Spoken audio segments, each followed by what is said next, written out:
902.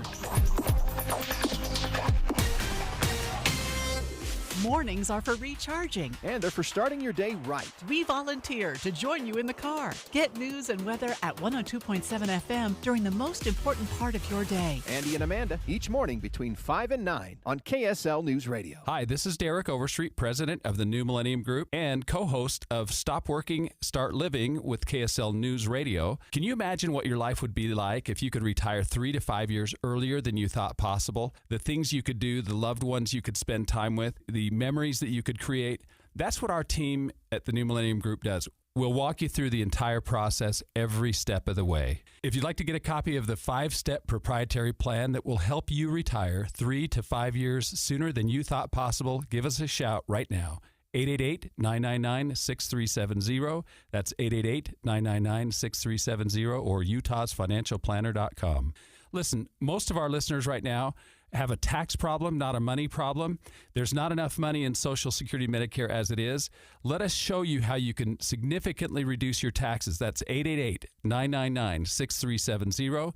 888-999-6370 or utahsfinancialplanner.com. Hi friends, Dan the Laptop Man here from PC Laptops. In celebration of over 32 years of serving humans in Utah with their computer and tech needs, we've slashed our prices. And these are the new 2025 models. Here's the deal. You can get our new 2025 S1 desktop with a blazing Ryzen 5 processor, 16 gigs of RAM, and over a terabyte of blazing fast storage on this promotion. We also have our new 2025 SM3 laptop with the Intel i5 processor, 16 gigs, and over a terabyte of storage for $999. You can take one home today for $999. And you also get the peace of mind of our lifetime service warranty. We also have 12 months special financing available, and they start as low as $29 a month. But hurry in because supplies are limited. Because at PC Laptops, we love you. PCLaptops.com. Take home a blazing fast 2025 model desktop or laptop for $999 at PCLaptops.com.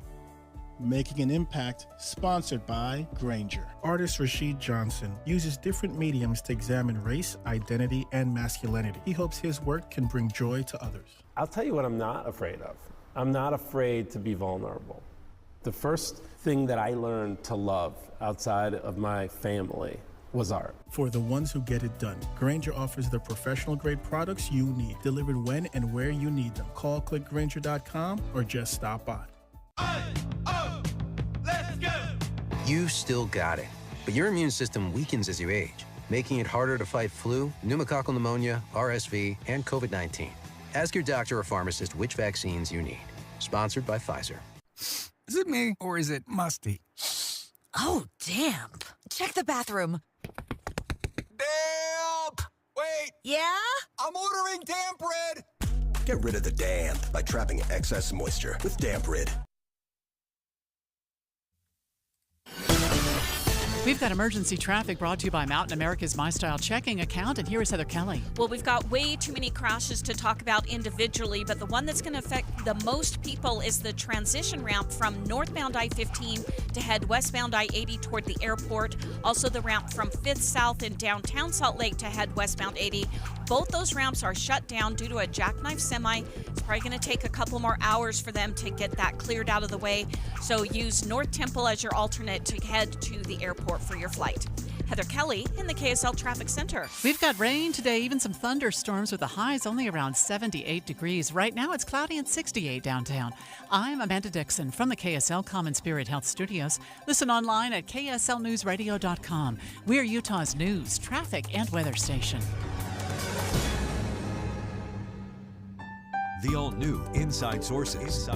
Your inside access to the people and policies shaping Utah's future. Here are Greg Skordas and Holly Richardson on KSL News Radio. We're following a developing story this morning from Minneapolis. It appears that there has been a shooter at a grade school there, Annunciation Church School. This shooter is believed to be dead from a self-inflicted gunshot wound. Minnesota Governor Tim Walz on social media said he's been briefed on the incident, calling it a horrific act of violence. We're going to go to News Nation for Life's coverage now. You know, I'm limited as to exactly what I know, but so we know people I have friends that know people who have been shot. Bill went on to say that he heard the rapid fire and he guessed that it lasted for several minutes, 3 to 5 minutes. So one of the important tasks of law enforcement will be gathering evidence at what is likely a very horrific scene. I believe we've got Jonathan Gilliam with us now, former FBI special agent and former Navy SEAL. Jonathan, thank you for joining us. I wish I had more information, but the information we have is heartbreaking, that 20 victims likely from this shooting. As far as the FBI goes and trying to gather as much information as possible right now, take us inside these scenes and how they're doing that work. So, wow, this is an interesting shooting because of the way that it is right now. Usually what we see when we break in with the news is that we are seeing the response and the panic and everyone running away. This one is interesting because I'm not seeing that. I'm seeing a perimeter already set up. So either media got there late or they got there very quickly and it's a smaller location. I don't know how big this location is, if it's one building or multiple buildings or a campus. So it's hard for me to explain exactly why we're not seeing a massive movement of people.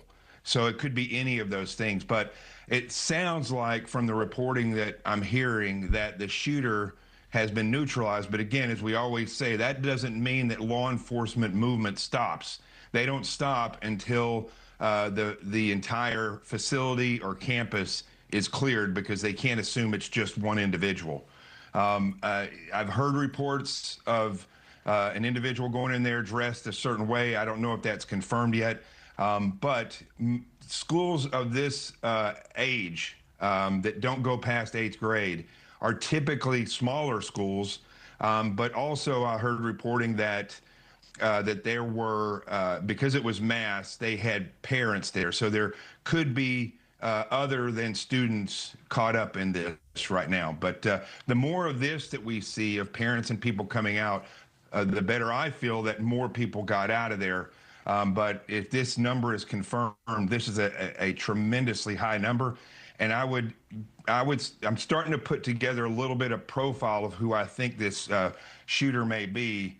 If they targeted this particular school on this particular day and week, when it's the first week, it has announcements up, I would think that the person is most likely from that area and knows that school and knows that that many people would be at that location at that time. Which means it would be a targeted attack. Interesting. So what are some of the factors that you consider in trying to determine that profile? And then ultimately the next step for investigators will be a motive. Sure. Well, first of all, they're going to have more information than I do, because if the shooter has been, the threat's been eliminated and the shooter is down, they're going to have the ability to fingerprint that individual, or they may have ID on them. So they'll be able to identify them and know pretty quickly if where that person's from. But what tells me that that's most likely the case, we do see things, for instance, in New York City, where the individual drove all the way across country simply to shoot a building where the NFL was housed. But because this is a Catholic school, there's thousands and thousands of Catholic schools and religious schools all over the country. For one person to target this specific one, I say that I think that it would be more likely that they know that school, that they are from that area. They may or may not have attended that school at one point, but it's more likely that they are from that area that made them target that specific school. And also, if the reports again are true that they were dressed in a specific way, and the amount of rounds that were being shot, the fact that it was inside, not an outside event, means that they knew where to go in that campus. I'm seeing the pictures up there now. It's not a huge sprawling campus, so they will be able to clear that very quickly. So I would say that based on those things alone, in my mind, it's focusing more on somebody who knows that area and that school. Yeah, and I want to. We're following live briefing from a shooting that occurred this morning in Minneapolis. grade school, a Catholic school, Annunciation Church School, will go back to live coverage. Clearly shaken up by what they have experienced this morning. And these are the people that we want to hold close to our heart and pray for right now, what they have experienced this morning. You hope no one ever has to endure. A couple things that you mentioned, which was what the shooter was wearing. This is according to local police. This is the City of Richland Police Department. So this is Minneapolis, but Richland is likely one of the closest police departments. They say 20 victims, as we've been reporting. A man dressed in all black and armed with a rifle was reported at the scene. They go on to say EMS has requested a mass casualty response. Fire crews are bringing in additional resources as well. Additional information indicates the shooter is no longer a threat. However, out of an abundance of caution, they have increased Richfield's patrol staffing to provide additional resources to assist the city of Minneapolis. They say the shooter is contained. I'm also thinking, Jonathan, in a sanctuary, there aren't a lot of exits. You have the main doors, which we've seen on some of the shots where police are outside. And then in the interior, you usually have kind of the right and left side, maybe up towards the front, where you could get out. If you've got a full sanctuary of people, I just think of, as that witness described, kind of a mad scramble of people trying to run and to get out. Yeah, and this is something where schools, I say over and over again, schools, no matter the size, they can practice these drills where there's going to be a back entrance, most likely, especially if it's a theater type of a building. There's going to be other exits and entrances that they can go in and out of to get people out of there. And whenever this occurs, we hear typically the same thing from people later on, is that they just didn't think it would be their school. And I actually was in talks with a very large school at one point to do a threat assessment and teach them how to target themselves from an attacker's point of view. I was going to do it at a discounted rate, and they still were not interested because they said they wanted to spend the money on beautification of the school. So that's the mindset of a lot of administrators at these schools, and they need to realize that the key to survival is having thought these things out before they occur, because probability is a numbers game, but possibility is always 100% if the threat exists anywhere in and around your area of operations. Yeah, I think you're right. We'll continue to follow this shooting at the Annunciation Church School in Minneapolis throughout the show. Inside Sources will be right back. Next big holiday, it's right around the corner, and it's Labor Day. It's a time to kick back and relax and recover from all of the spectacular things you did during the summertime. And, of course, the effort of getting the kids back to school. It's time to go to Ruth's Chris Steakhouse, don't you think? Hotel Park City or downtown Salt Lake City. Wrap up the summer, kick off the fall with your reservations at either location, where you are going to get a wonderful meal served in such an incredible way at Ruth's Chris Steakhouse. And whichever entree you choose, whether it's one of their famous steaks or seafood, poultry, maybe it's something special on the menu, it will be cooked to perfection, exactly the way you like it, and served on a 500-degree sizzling plate. Side dishes to die for. The desserts, oh, you've got to save room. It's time to make your reservations. Ruth's Chris Steakhouse. Emergency traffic brought to you by Mountain America. We still have the ramp closure from northbound I-15 to head westbound I-80 due to a rolled semi. Also the ramp from 500 South in downtown Salt Lake that'll take you westbound 80. That remains closed as well. It's probably going to stay closed for a couple more hours as crews try to upright this semi. Wasatch Front businesses and property managers, GoPave Utah provides all asphalt repairs for your parking. For patching and paving along the Wasatch Front, contact GoPave Utah. GoPaveUtah.com. Heather Kelly in the KSL Traffic Center. The Social Security Administration just announced they are now projected to run out of money 1 year earlier than expected. Benefits could be cut by as much as 23%, and the average person could lose more than $100,000 in lifetime income. This news could significantly change when you file for Social Security.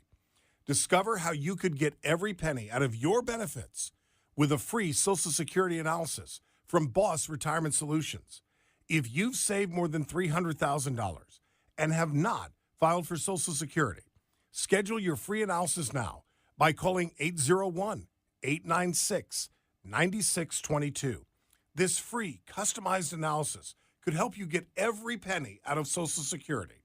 Call 801-896-9622.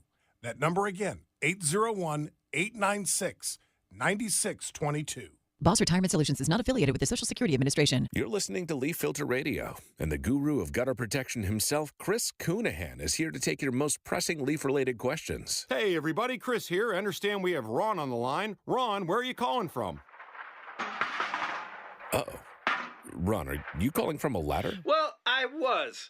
I wanted to ask Chris what I need to do to get my gutters ready to have Leaf Filter installed. Oh, Ron, you don't have to do anything. A Leaf Filter Trusted Pro will come out and clean out your gutters, realign and seal your gutters, and install a Leaf Filter, America's #1 gutter protection system. So I didn't need to get on this ladder? Ron, Leaf Filter Trusted Pros are in your neighborhood and ready to help. Just visit leaffilter.com/deal to schedule your free gutter inspection and get up to 30% off. Thank goodness. What was that site? That's leaffilter.com/deal for your free gutter inspection today. See representative for warranty details. Promotion is 20% off plus a 10% senior or military discount. One discount per household. Comcast Business High Five Hotline. What's the state of your excitement? I signed my business up for the 5-year price lock guarantee, and I can't stop high-fiving people. High five! Okay, deep breath. You're in a good place. You signed your business up for 5 years of gig speed internet and advanced security, all on our ultra-reliable network. Gig speeds and advanced security? I'm so stoked! Yep, and you get it at a great rate that's locked in for 5 years. Woo! The high five is just your body's way of saying, I'm winning. So this is natural. High-fiving everyone you see in a state of business savings enthusiasm? Totally natural. Sweet! Thank you! Thank you! High five, everybody! High five! The Comcast Business 5-year price lock guarantee is back, but only for a limited time, so sign your business up today. High five! Comcast Business, powering possibilities. Ends 9/21/25 for new customers with qualifying bundle. Current customers may be eligible depending on services and area. Guaranteed rate applies to monthly service charge, excluding taxes and fees. Other restrictions apply. Let's go! You're still glowing, flirting, grooving. You still got it. But your immune system weakens as you age, making it harder to fight flu, pneumococcal pneumonia, RSV, and COVID-19. Vaccines are a key part of any health routine and help strengthen your immune response. Ask your doctor or pharmacist which vaccines you need. Schedule in minutes at vaxassist.com. Sponsored by Pfizer. This is the story of the one. As a safety manager at a manufacturing plant, he does everything he can to keep his coworkers safe. From finding ways to reduce risks to keeping safety supplies in stock. And for that, he relies on Grainger. Grainger offers a broad range of quality products and next-day delivery, so he can always play it safe. Call 1-800-GRAINGER, click Grainger.com, or just stop by. Grainger, for the ones who get it done. And expanded Inside Sources. Inside Sources. So we're continuing to gather details on the shooting at the Annunciation Church School in Minneapolis. The victim count is still being determined, but several news sources are saying at least 20 were shot, probably at least two dead, and the suspected shooter is believed to be dead from a self-inflicted gunshot wound. It's just awful. It's just awful. This is the third day of school, and it's pre-K through 8th grade. These are young kids. These are kids, and what a horrible way to start the day for us. I mean, we're ready to talk about things that we have to go to. A shooting at a Minneapolis school. It's just, I mean, you see the kids walking out of the school with their parents who've got to be upset. Oh my gosh. And the police are there. The suspect appears to be, they said he's contained. Some sources are saying he's dead, but a person wearing black clothes and carrying and going into Mass, this is a in. Catholic school, Yeah, right? I mean, and they were starting right at the beginning of the day at 8:15, their local time. Here's Olivia Rubin with more. The governor says that this is a young Catholic school. Just looking up information at the school right now, it says it's a preschool to 8th grade lower school, which is, again, just horrific. I would also point out that they're saying that this is really the first week of school. This is when kids are going back. We know there's also a large federal response going on right now. The FBI responding, ATF responding. Yeah, and we're going to go back to live coverage from News Nation right now. Details and guarding a lot of the information. Now, a lot of the information that they guard would help out tremendously in the public's eye. Right. And people who are watching from home, whether you're in this area of Minneapolis near the school or you are on the other side of the country, we want as much information as possible. And first and foremost, those who are directly impacted and that they're being cared for and okay, and that the threat has been eliminated. As much information as we can get, the better. Jonathan Gilliam, former FBI special agent, former Navy SEAL, stay on the line for me, if you will, as we get closer to this press conference here in a few minutes from the mayor of Minneapolis. But at this hour, word is 3 people dead, including the shooter, 20 others injured at the Annunciation Church and Catholic School, a pre-K through 8th grade school during morning mass just after 8 o'clock this morning. Hearts and prayers with all of those impacted. We'll take you to that press conference straight ahead here on News Nation Live. And we intend to break away to that as well. Law enforcement is apparently going to give us a debrief at 9:30, so in a few minutes. But as information about this continues to unfold, Holly, it just sounds like it couldn't have been a worse situation for these kids. A school K through 8, it's at the Annunciation School in Minneapolis, a private Catholic school, just getting started, having mass this morning, and they break away to 20 people injured. It sounds like at least 2 dead. The shooter is reported to be dead, but we don't have any confirmation of that. They do say that there's no immediate threat or ongoing threat. Right. And, you know, we have Brandy Powell with the ABC News TV affiliate KSTP explaining what's happening in the community also. I have loved ones here, friends, who are not just right here in this Kenny neighborhood, but within a 10-minute span, saying as this happened, they saw emergency crews flying by, trying to get to this situation. So the presence right here, massive. And let's break away to ABC News for live coverage. And a lot of school staff right outside the school building. And we're still trying to understand the dynamic of this incident and where a lot of the shooting occurred. It appears, according to eyewitnesses, that stained glass at the church was also damaged. As part of that, a large number of rounds were expended. So that's clearly very concerning. And clearly there's concern that children and elderly, we're told, were among the victims. And it's just another terrible incident of mass violence, of a mass shooting in this country. Last year there was a decline in mass shootings in this country after years and years of massive escalation in that.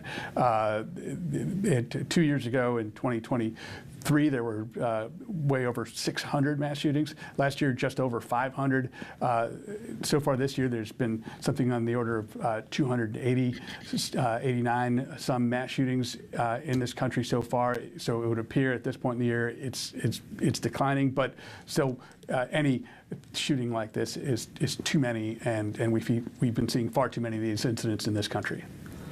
And Jack, you're saying there's been a decline in mass shootings. Obviously, welcome news to anyone. But we heard Kira mention before 4 shootings in Minneapolis since yesterday. I want to bring that point over to Rebecca Jarvis, having grown up in this neighborhood. Rebecca, you're saying this neighborhood was already on edge even before this happened. People in Minneapolis were on edge, and friends and family, cousins who lived there had sent me messages coming into this morning, not expecting anything like this to unfold, but feeling on edge because there have been shootings in Minneapolis recently in the last 24 hours. One other shooting was near a school. There were some in the downtown Minneapolis area. And again, these images that people are now seeing of small children holding their parents' hands, walking out of school, a place that should be sacred, that should be fun, that's a place to learn and grow and experience life and meet new friends, they're tragic. And so people who are witnessing this in Minnesota, and I'm sure around the country, who see these images coming forward, they're just asking this question of why. How do things like this happen? Why are we seeing this situation unfold? Why are we seeing it unfold on a bright, sunny day? In a neighborhood with trees and people out and just wanting to do the right thing for their kids. And we know at least 2 victims are dead here, 12 victims injured, or more than 12 injured, and a local hospital has already confirmed 5 children have been admitted there. I want to bring in Brian League, who lives just 2 to 3 blocks away from the school. Brian, thanks for coming on. What was your first indication that something was wrong? Good question. I was eating breakfast with my daughter this morning, and we started hearing some bangs.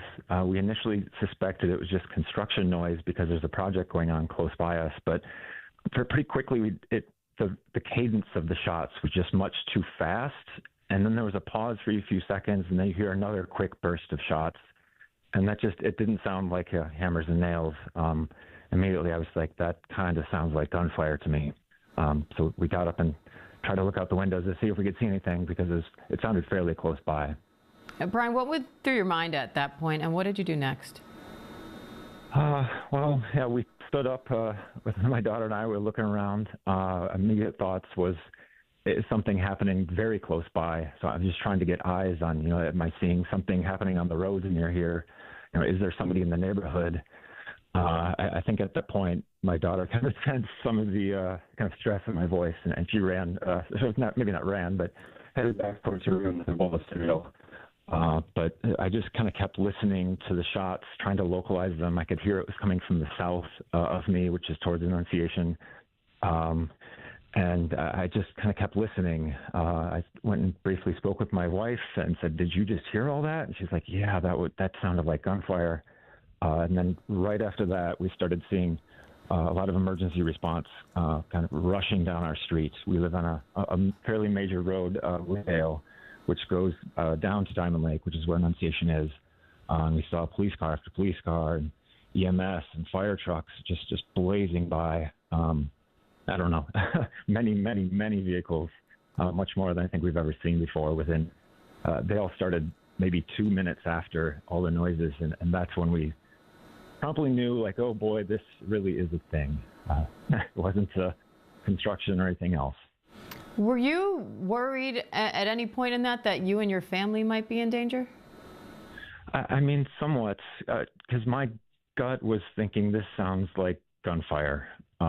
So I was just trying to pace on that side of the house, looking out the windows, just trying to see if I could see anything. We have no idea what's going on. It's just me suspecting gunfire. And so I just was trying to figure out more, see if I could see anything, see if we needed to do anything. I was just nervous and pacing and looking out the windows. What are you hearing from your neighbors, Brian?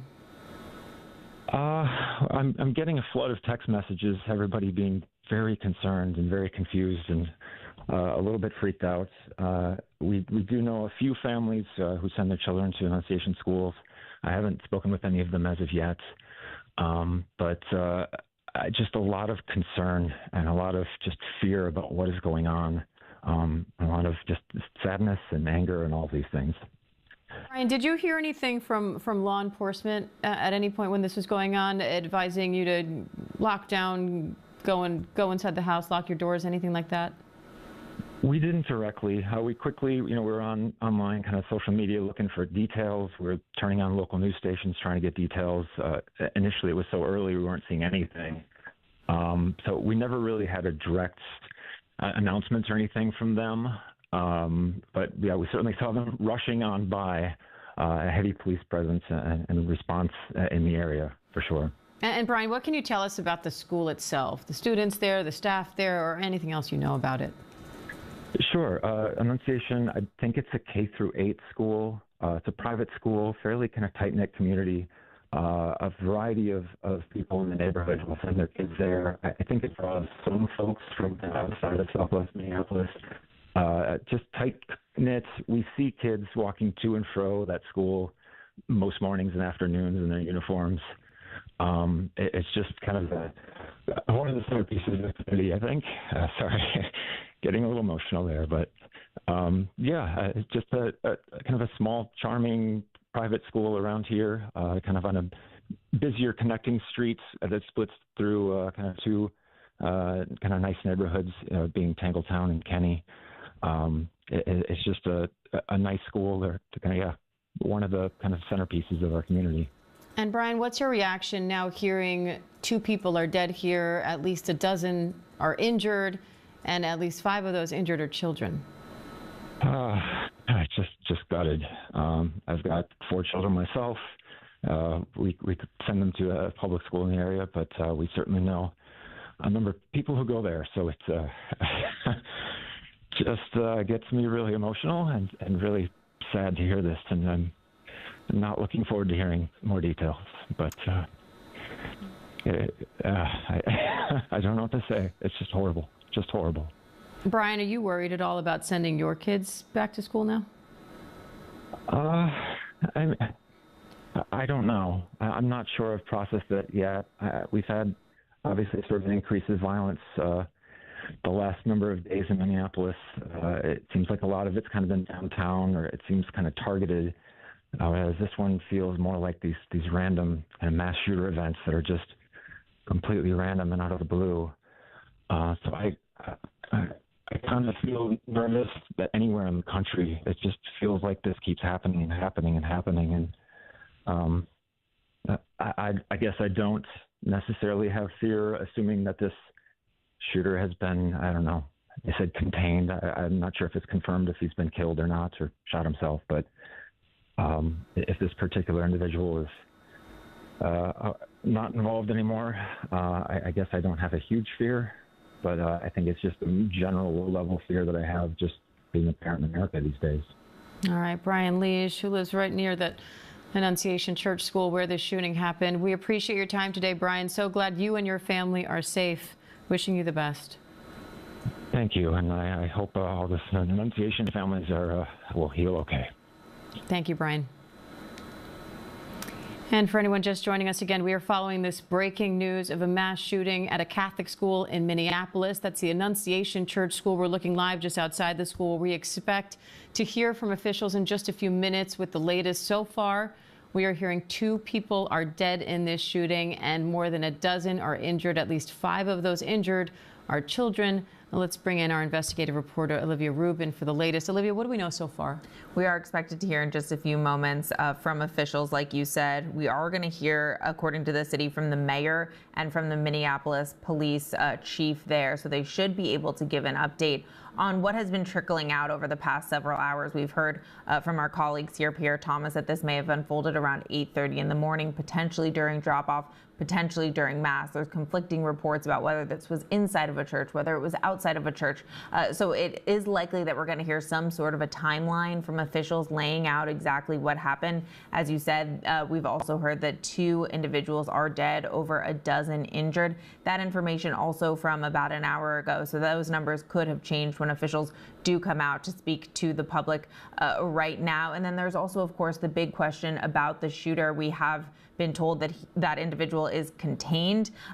Again, conflicting reports. Was it a self-inflicted gunshot wound? Did police neutralize him themselves? But they are reiterating that there is no threat to the public here. They are still urging people to stay away from this incident because there are victims here and that is their priority. However, they are informing parents to come to the school because there is a place where they can pick up their children. And we have been seeing images of children coming out of this school, which gives, of course, hope that, you know, this incident is over and kids are being released back to their parents. You just spoke to that individual, Diane, who was nearby. Just the heartbreak that's going on in this area right now. And of course, we should get some more concrete information from police. We don't know what they know at this hour, but certainly with every minute, every second, every hour that passes in a scenario like this, in a very active investigation like this, the information changes. Old information is outdated. So at any moment, again, the mayor and the chief of police here should have some concrete information, just what happened over these past 3 hours. Again,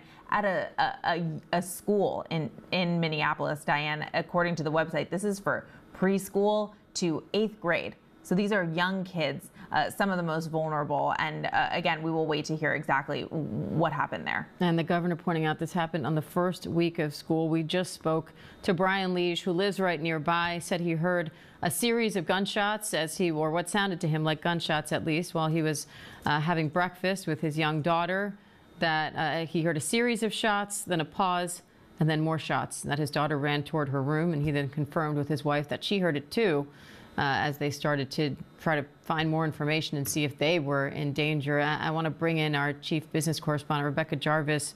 Rebecca, you grew up in that area, so what's it like not only hearing about the shooting, but now hearing this firsthand account from someone who lives right in that neighborhood that's essentially your backyard? Yeah, I mean, just to hear Brian speak about living nearby, having breakfast with his daughter, hearing this happen.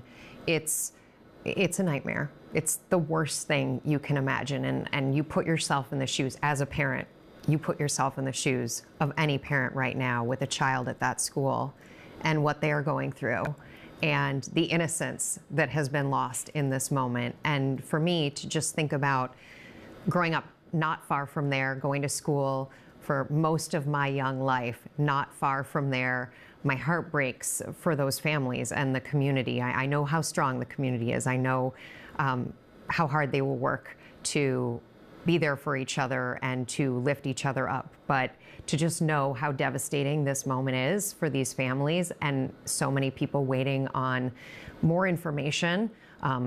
Olivia mentioned people going to pick their children up, that the school has now given parents the opportunity to come hug their kids again and walk away with them, and to see those families who are walking away with their young children, both incredibly grateful, likely that their child is safe, but also acknowledging that their child has probably been witness to something really, really horrific today. And those are the families who get to take their kids home. Right now we know at least 5 children are in the hospital. 2 victims are dead, not clear if those are children or adults.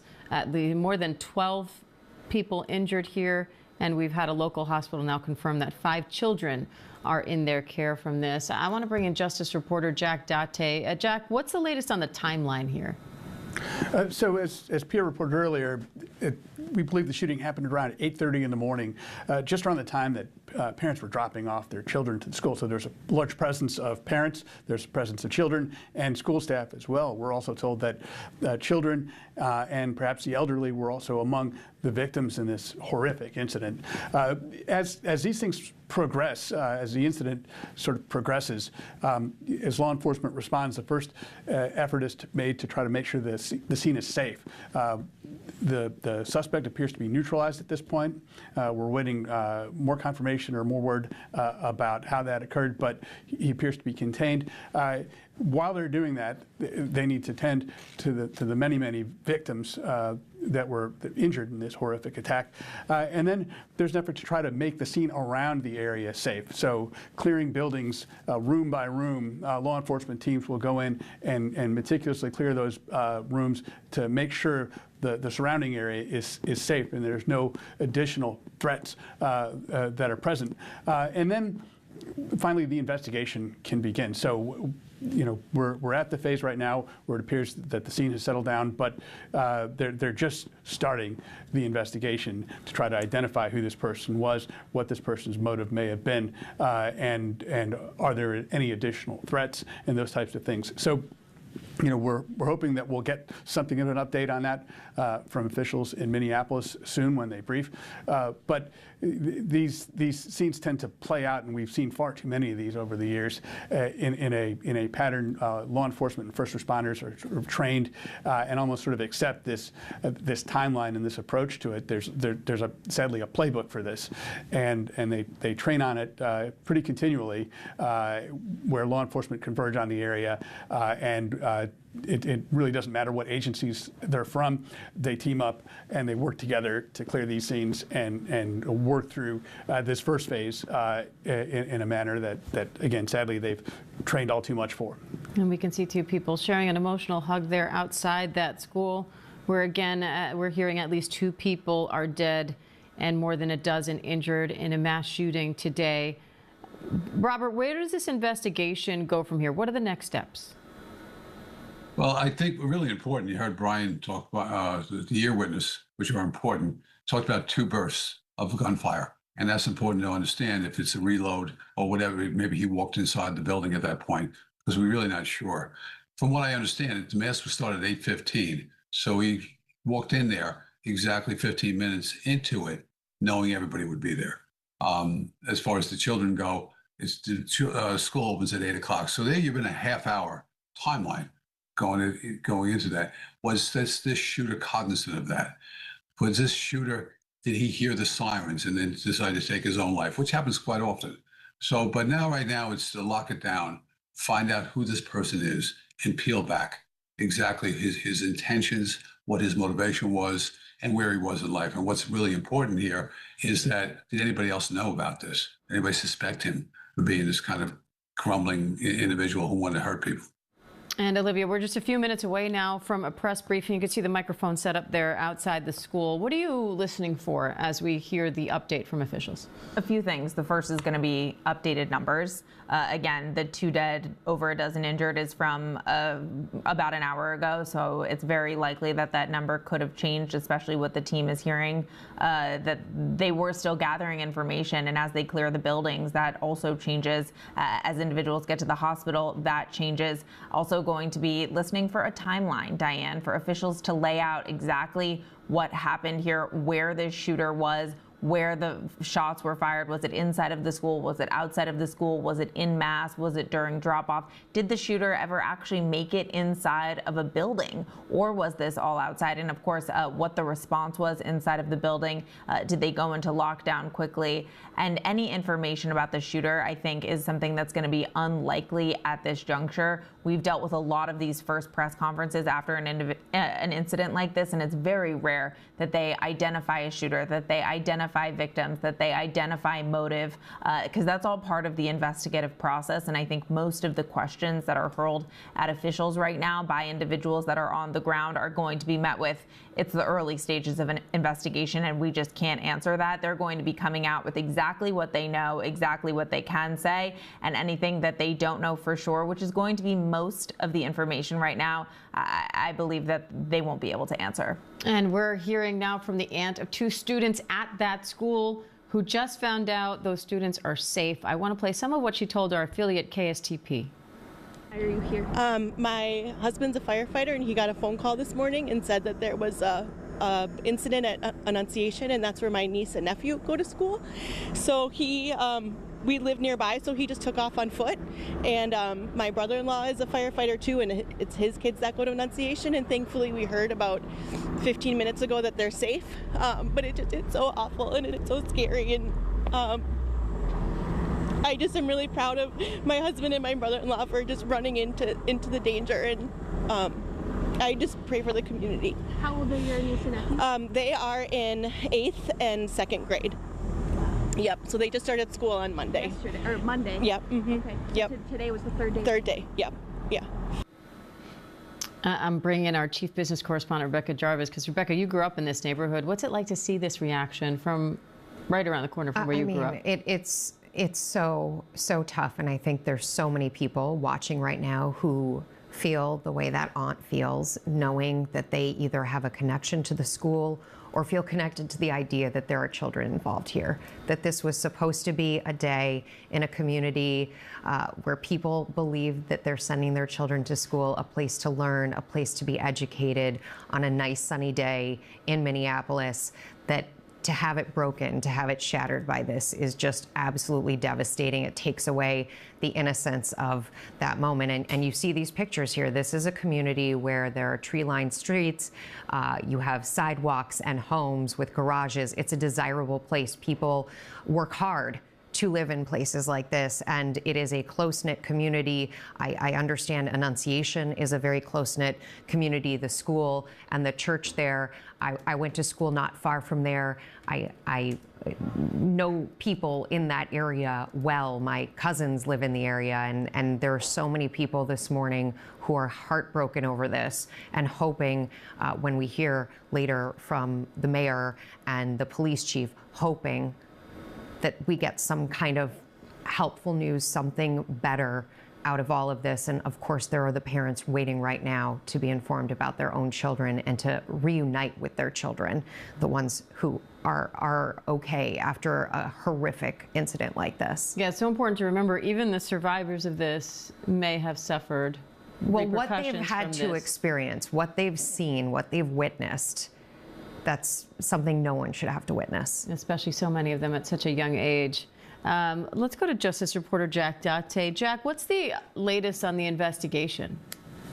Well, at this point, the scene is settled down, but they're going to be collecting ballistic evidence throughout the scene. They're going to be looking for how did this person get to this location, who did this. So is there a vehicle that they need to search? Is there a vehicle they need to be looked at and examined and clear for any potential threats?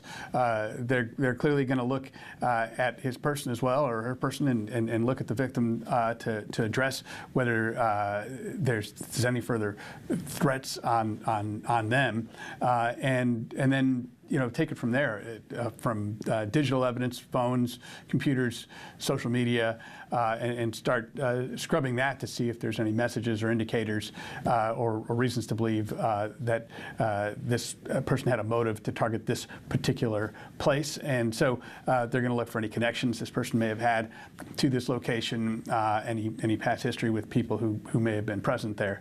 So, again, it's very early in this investigation, so sometimes just because of the chaos of the scene, it takes time to get to the sort of more routine parts of the investigation for identifications and things like that, because in the early stages, the most important thing is caring for the victims and making sure the scene is safe for people to operate in. And so some of that has been occurring over the last several hours, and now we'll see this transition into the investigative phase. And clearly, law enforcement from the city of Minneapolis, state police, FBI, ATF, and other agencies are all going to put whatever resources they need to behind this to make sure that they can get to the bottom of what occurred here.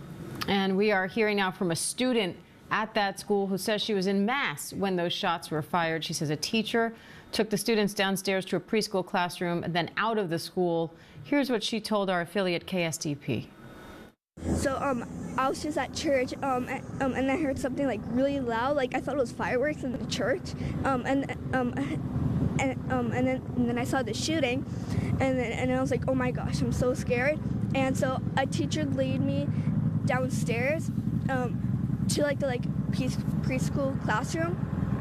And so I went there, and me and my friend Cece were just praying, and I was just praying if everybody could be safe, and nobody would do this again.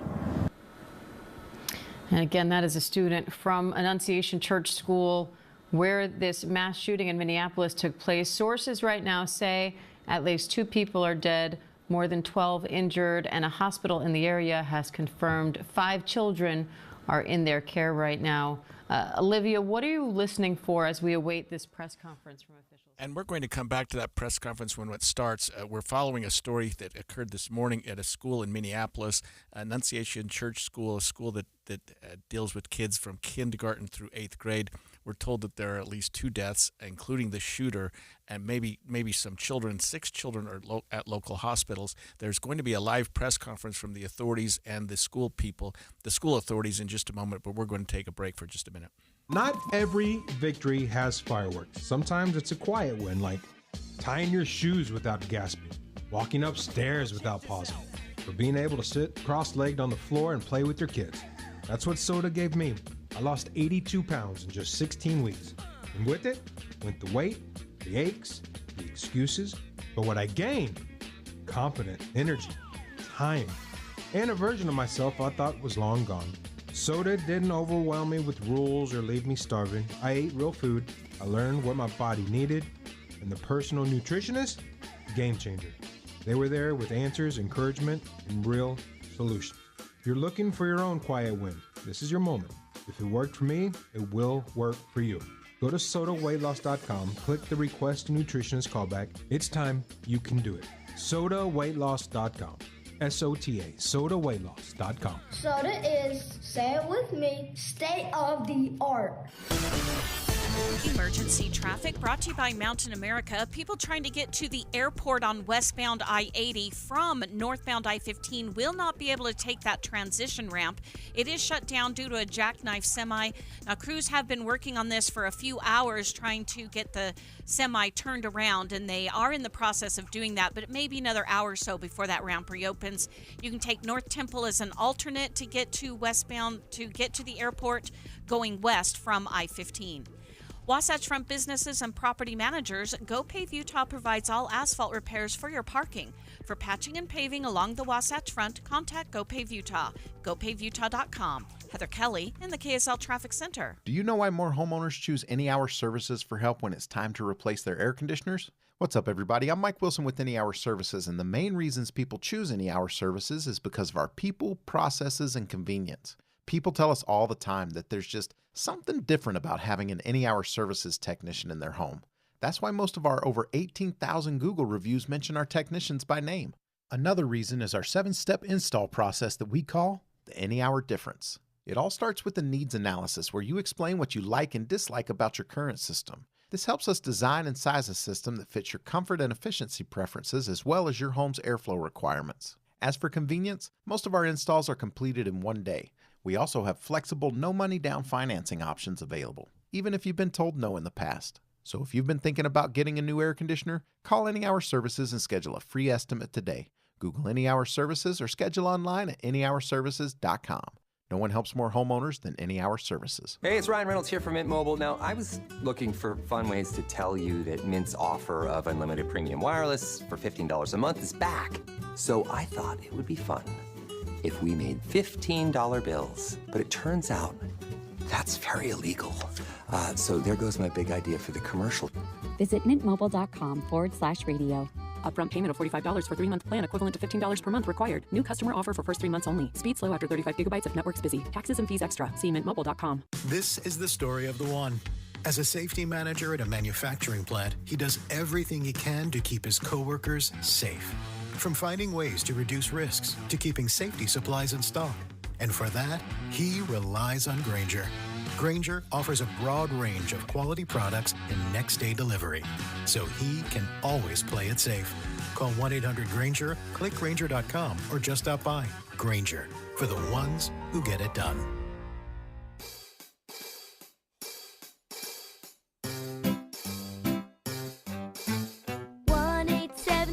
Cars for Kids. KARS Cars for Kids. 1-877 Cars for Kids. Donate your car today. 1-877 Cars for Kids. KARS Cars for Kids. 1-877 Cars for Kids. Donate your car today. Donate your car today at carsforkids.org. That's cars with a K. Your car, running or not, can be picked up as soon as the next day. You'll get a maximum tax deduction and a vacation voucher. 1-877 Cars for Kids. KARS Cars for Kids. 1-877 Cars for Kids. Donate your car today. Now accepting donations of land, homes, buildings, or any kind of real estate. You trust us for news and information in your car. Now trust us at home. KSL News Radio has you covered, keeping you informed on the latest breaking news, weather, traffic, sports, and more. Listen on your Amazon Echo or Google Home device. Just say, Alexa, open KSL News Radio. Or listen on the KSL News Radio Listen app. Text the word app to 57500. KSL News Radio. We have you covered. We are continuing to gather details about a shooting that occurred this morning at Annunciation Church School in Minneapolis. It occurred a couple of hours ago. There's about to be a press conference from the authorities there, which is beginning right now. Young children here impacted, and let's listen into what officials are saying. We're going to join the network now for a special report. Here's Kira Phillips. This is an ABC News special report. Good afternoon, everyone. I'm Kira Phillips. We're coming back on the air as sources now tell us at least 2 people have been killed, at least 12 injured, and 6 victims now being... These as just somebody else's kids. Those families are suffering immense pain right now. Think of this as if it were your own. Every one of us needs to be wrapping our arms around these families, giving them every ounce that we can muster.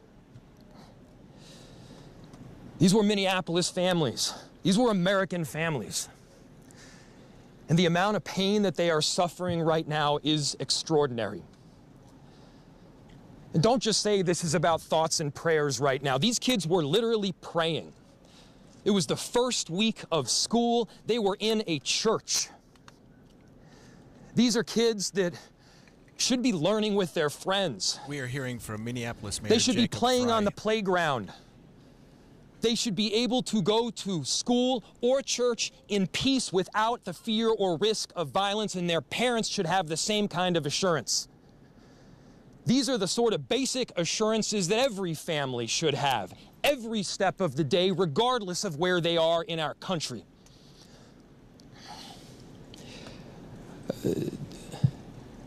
I'm so deeply saddened, and I'm so sorry to the families that I know are suffering right now.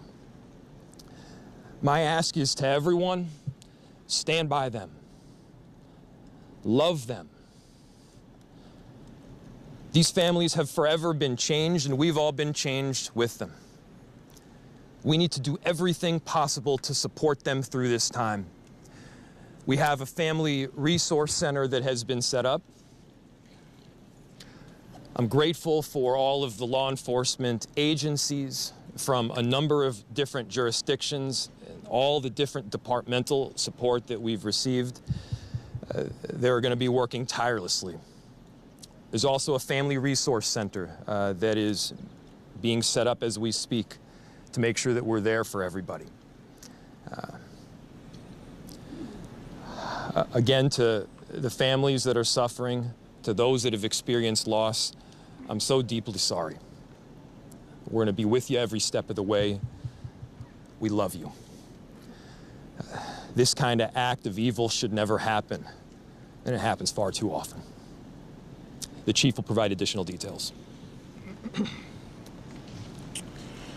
My name is Brian O'Hara, B-R-I-A-N, O''H-A-R-A. I am the Minneapolis Police Chief. Earlier today, just before 8:30 a.m., our city experienced an unthinkable tragedy. Minneapolis police officers responded to a report of a shooting at a mass that was happening at the Annunciation Roman Catholic Church on the block behind me. This worship service was marking the first week of school for children that are attending the Annunciation Catholic School. During the Mass, a gunman approached on the outside, on the side of the building, and began firing a rifle through the church windows towards the children sitting in the pews at the Mass. Shooting through the windows, he struck children and worshipers that were inside the building. The shooter was armed with a rifle, a shotgun, and a pistol. This was a deliberate act of violence against innocent children and other people worshiping. The sheer cruelty and cowardice of firing into a church full of children is absolutely incomprehensible.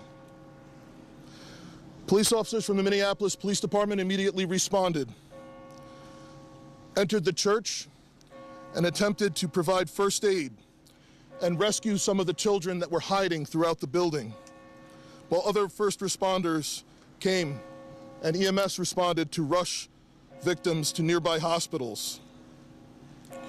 2 young children, ages 8 and 10, were killed where they sat in the pews. Their parents have been notified. 17 other people were injured, 14 of them being children. 2 of those children are in critical condition. The coward who fired these shots ultimately took his own life in the rear of the church.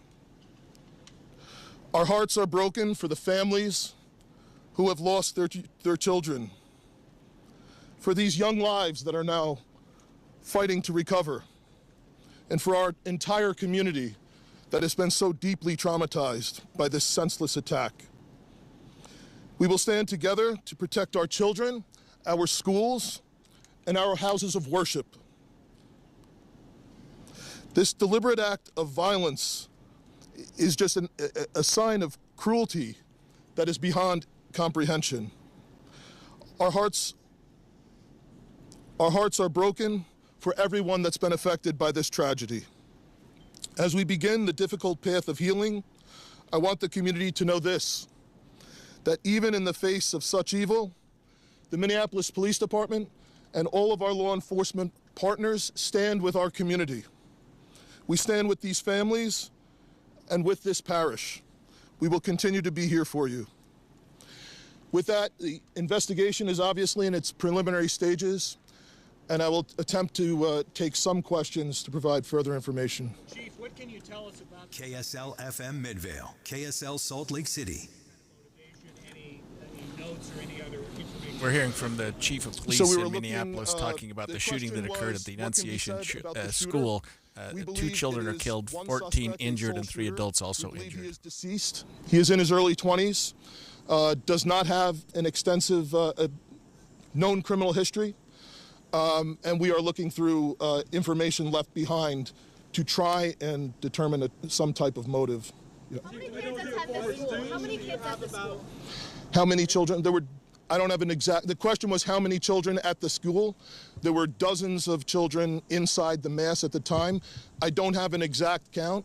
The children have been relocated into the school, which is where their families are reunifying with them. Do we know if the shooter, other than the weapons, Reg. Other than the weapons, was the shooter a student, former student? Was he a former employee? Do we know that? The question was, do we know if the shooter was a former school employee or a former student? We don't have that information. Did he leave anything behind other than the weapons? There's a vehicle. The question was anything left behind? There's a vehicle that we believe that the suspect used that is being searched, and we will be conducting other searches related to this.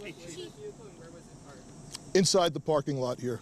There Yep. was some neighbors who said that the door to the church had been barricaded. Yep.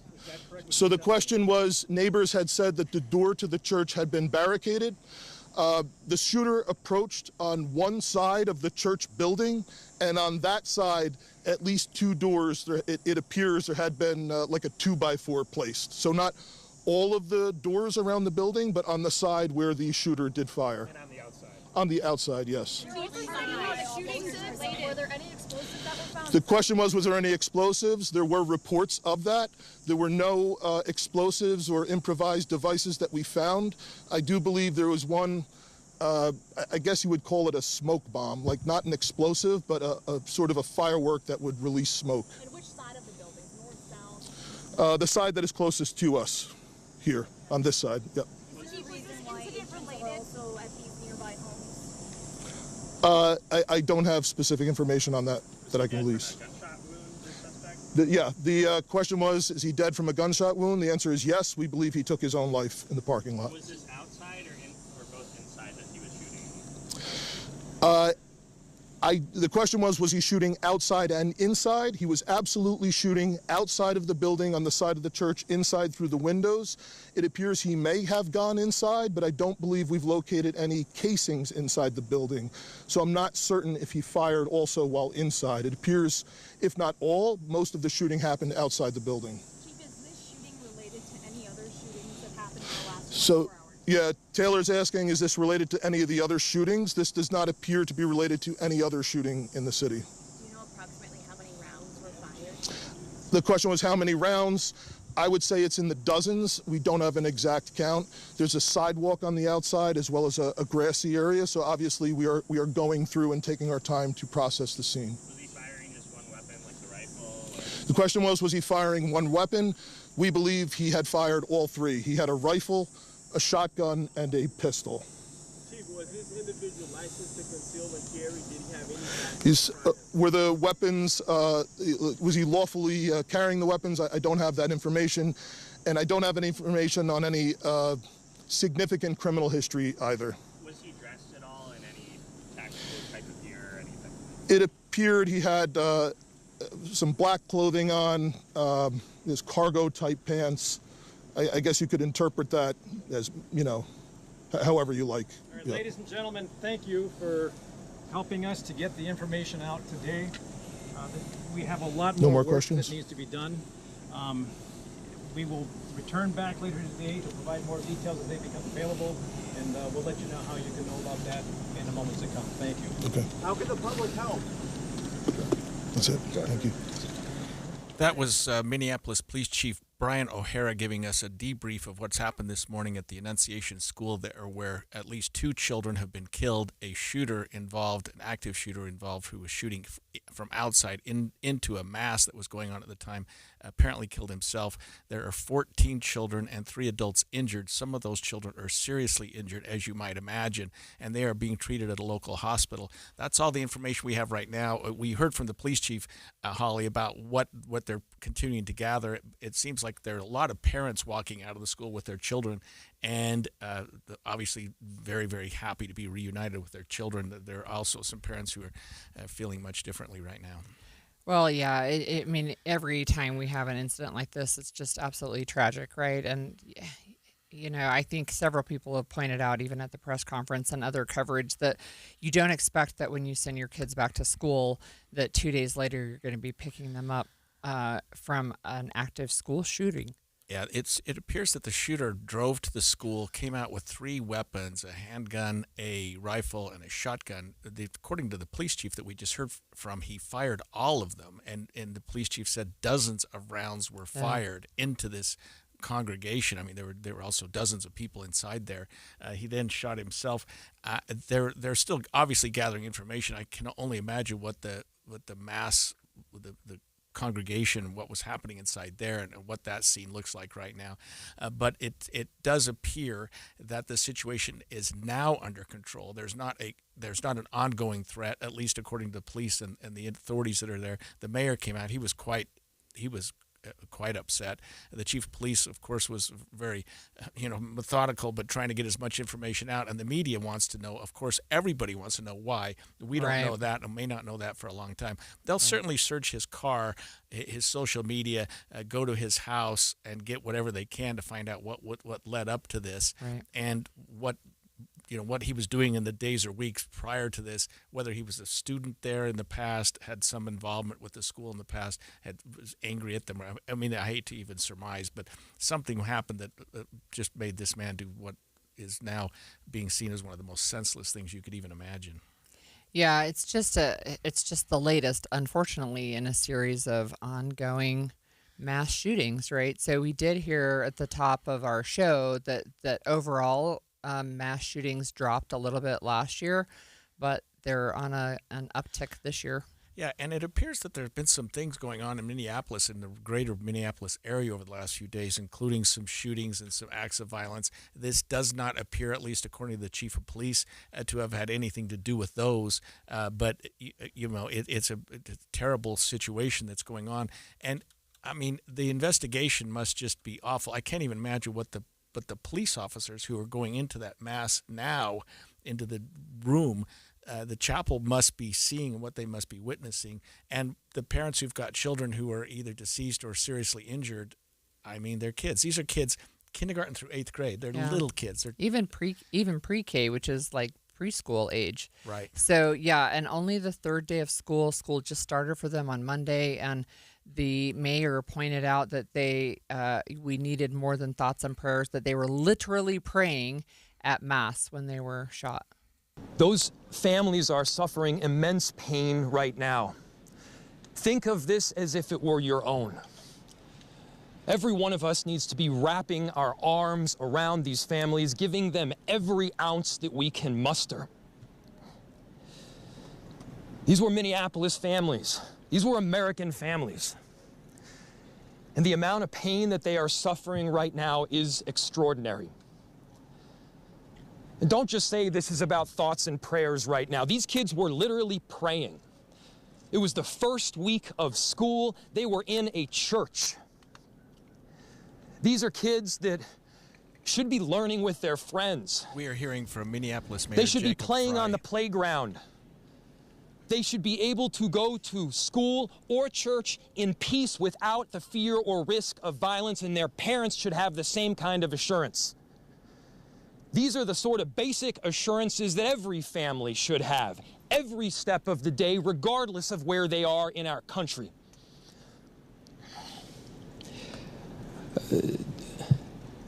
I'm so deeply saddened, and I'm so sorry to the families that I know are suffering right now. My ask is to everyone, stand by them, love them. These families have forever been changed, and we've all been changed with them. We need to do everything possible to support them through this time. We have a family resource center that has been set up. I'm grateful for all of the law enforcement agencies from a number of different jurisdictions, and all the different departmental support that we've received. They're going to be working tirelessly. There's also a family resource center that is being set up as we speak to make sure that we're there for everybody. Again, to the families that are suffering, to those that have experienced loss, I'm so deeply sorry. We're going to be with you every step of the way. We love you. That was the Minneapolis mayor, and clearly emotional, right, as he's addressing reporters at this very first press conference after the shooting this morning.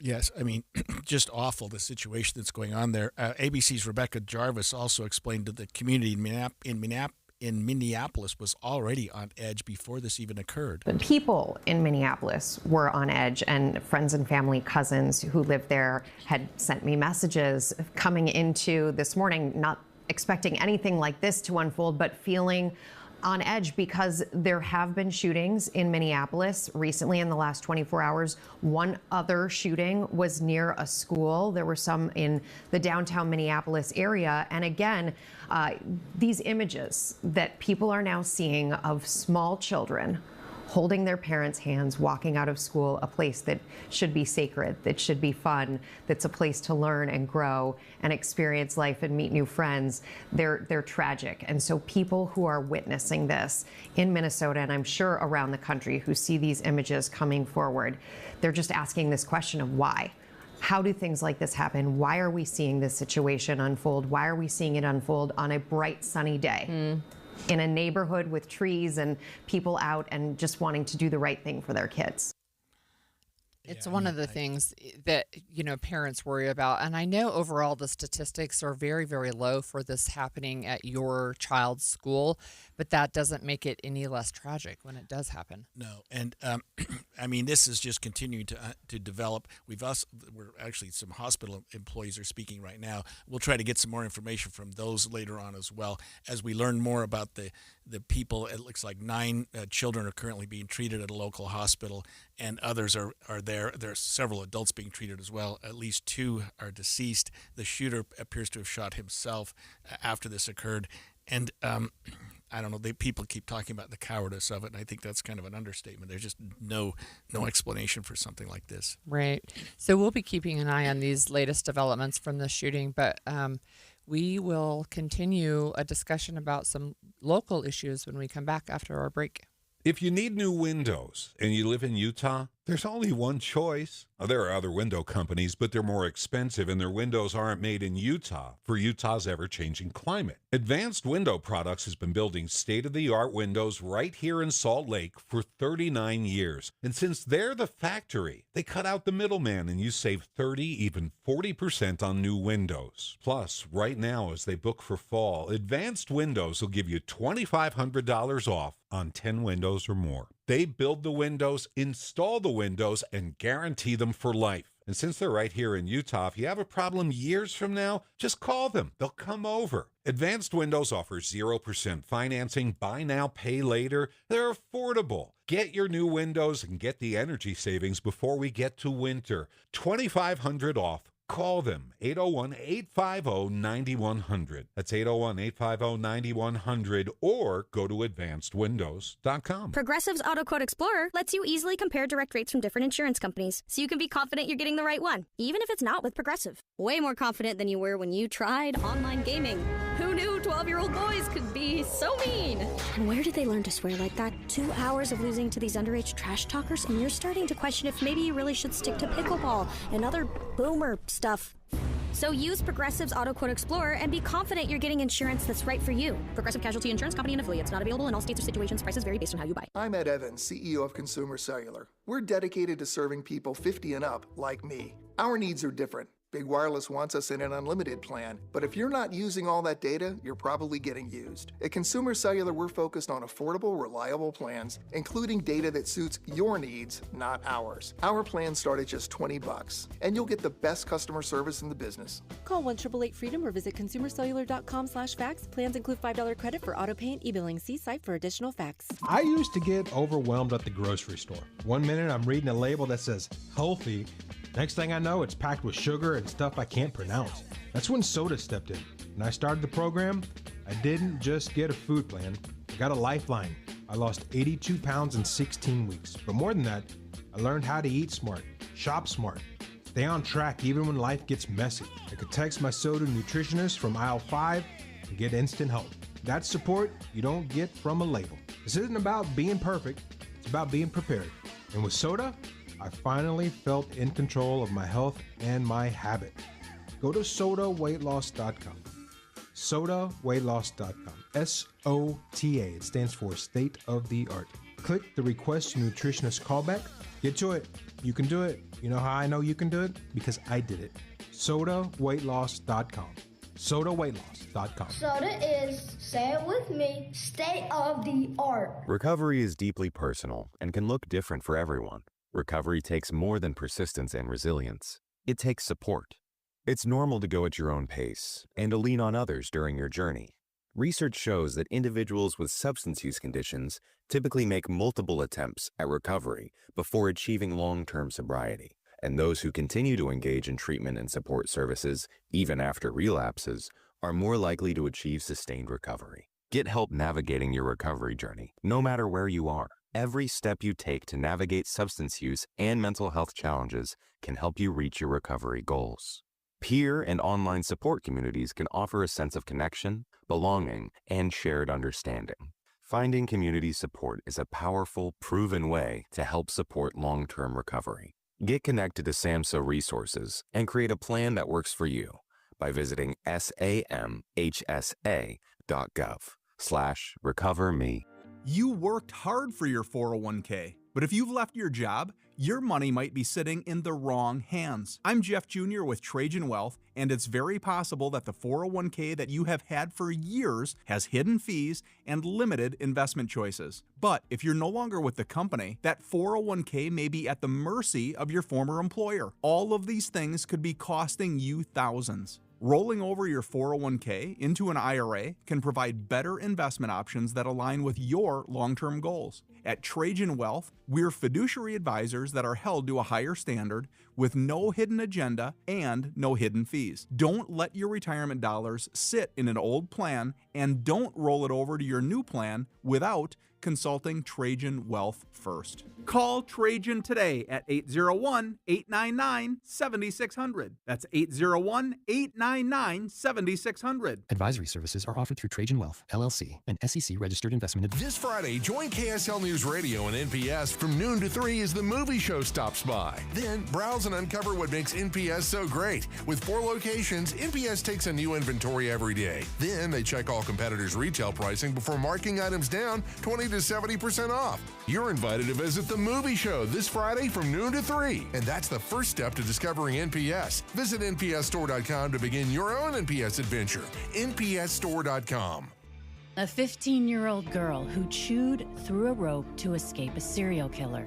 I used my front teeth to saw on the rope in my mouth. The killer prowled the Pacific Northwest in the early 70s. He's been convicted of murdering 2 young women, but suspected of many more. Maybe there's another one in that area. Follow Stolen Voices of Dole Valley now, so you don't miss an episode. Getting help with plumbing repairs is easier than you think. All you have to do is call Any Hour Services or schedule an appointment at anyhourservices.com. No one helps more homeowners than Any Hour Services. Inside Sources. So we've been following the latest developments out of Minnesota from a mass shooting there at a Catholic school that's a pre-K through 8th grade. We'll continue to follow the latest updates there. Just a tragic situation. But closer to home, Republicans are calling it judicial activism and Democrats are calling it democracy. I'm talking about Utah's redistricting showdown, right, where a judge said, look, you did not follow what the Utah voters said they wanted.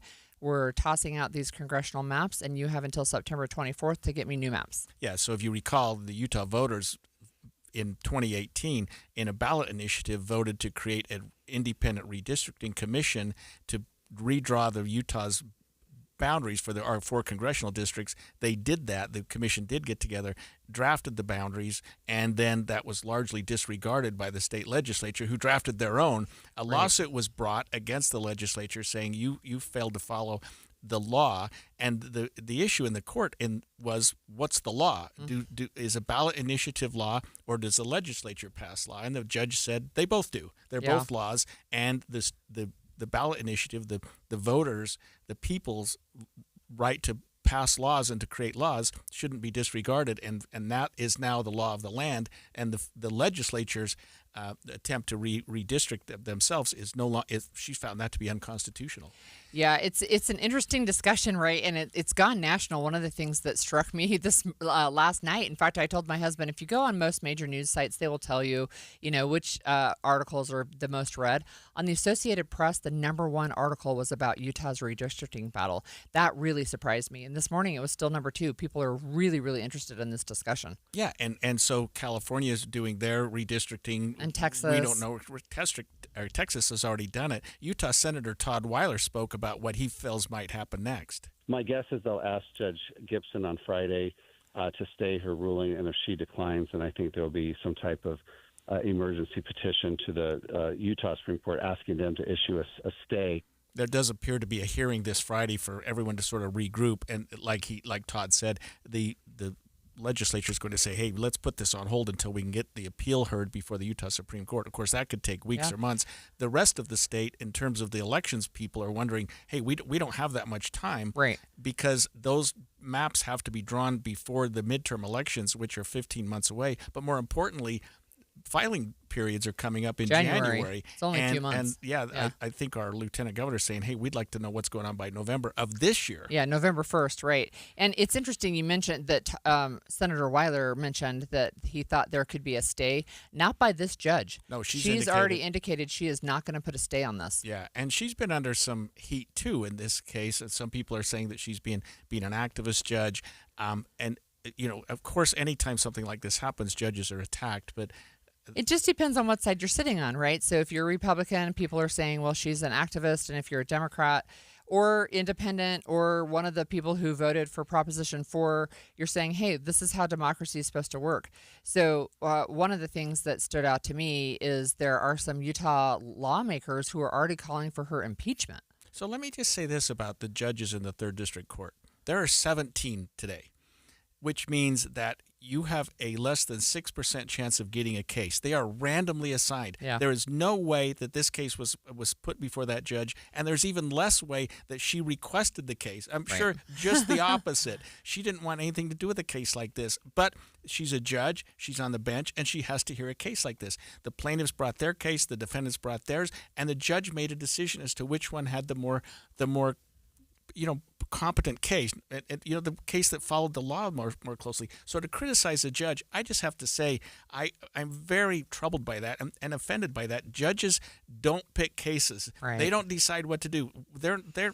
To say that this is an activist judge, it really misstates what's happened here. She was appointed by a Republican governor, Gary Herbert, in 2018.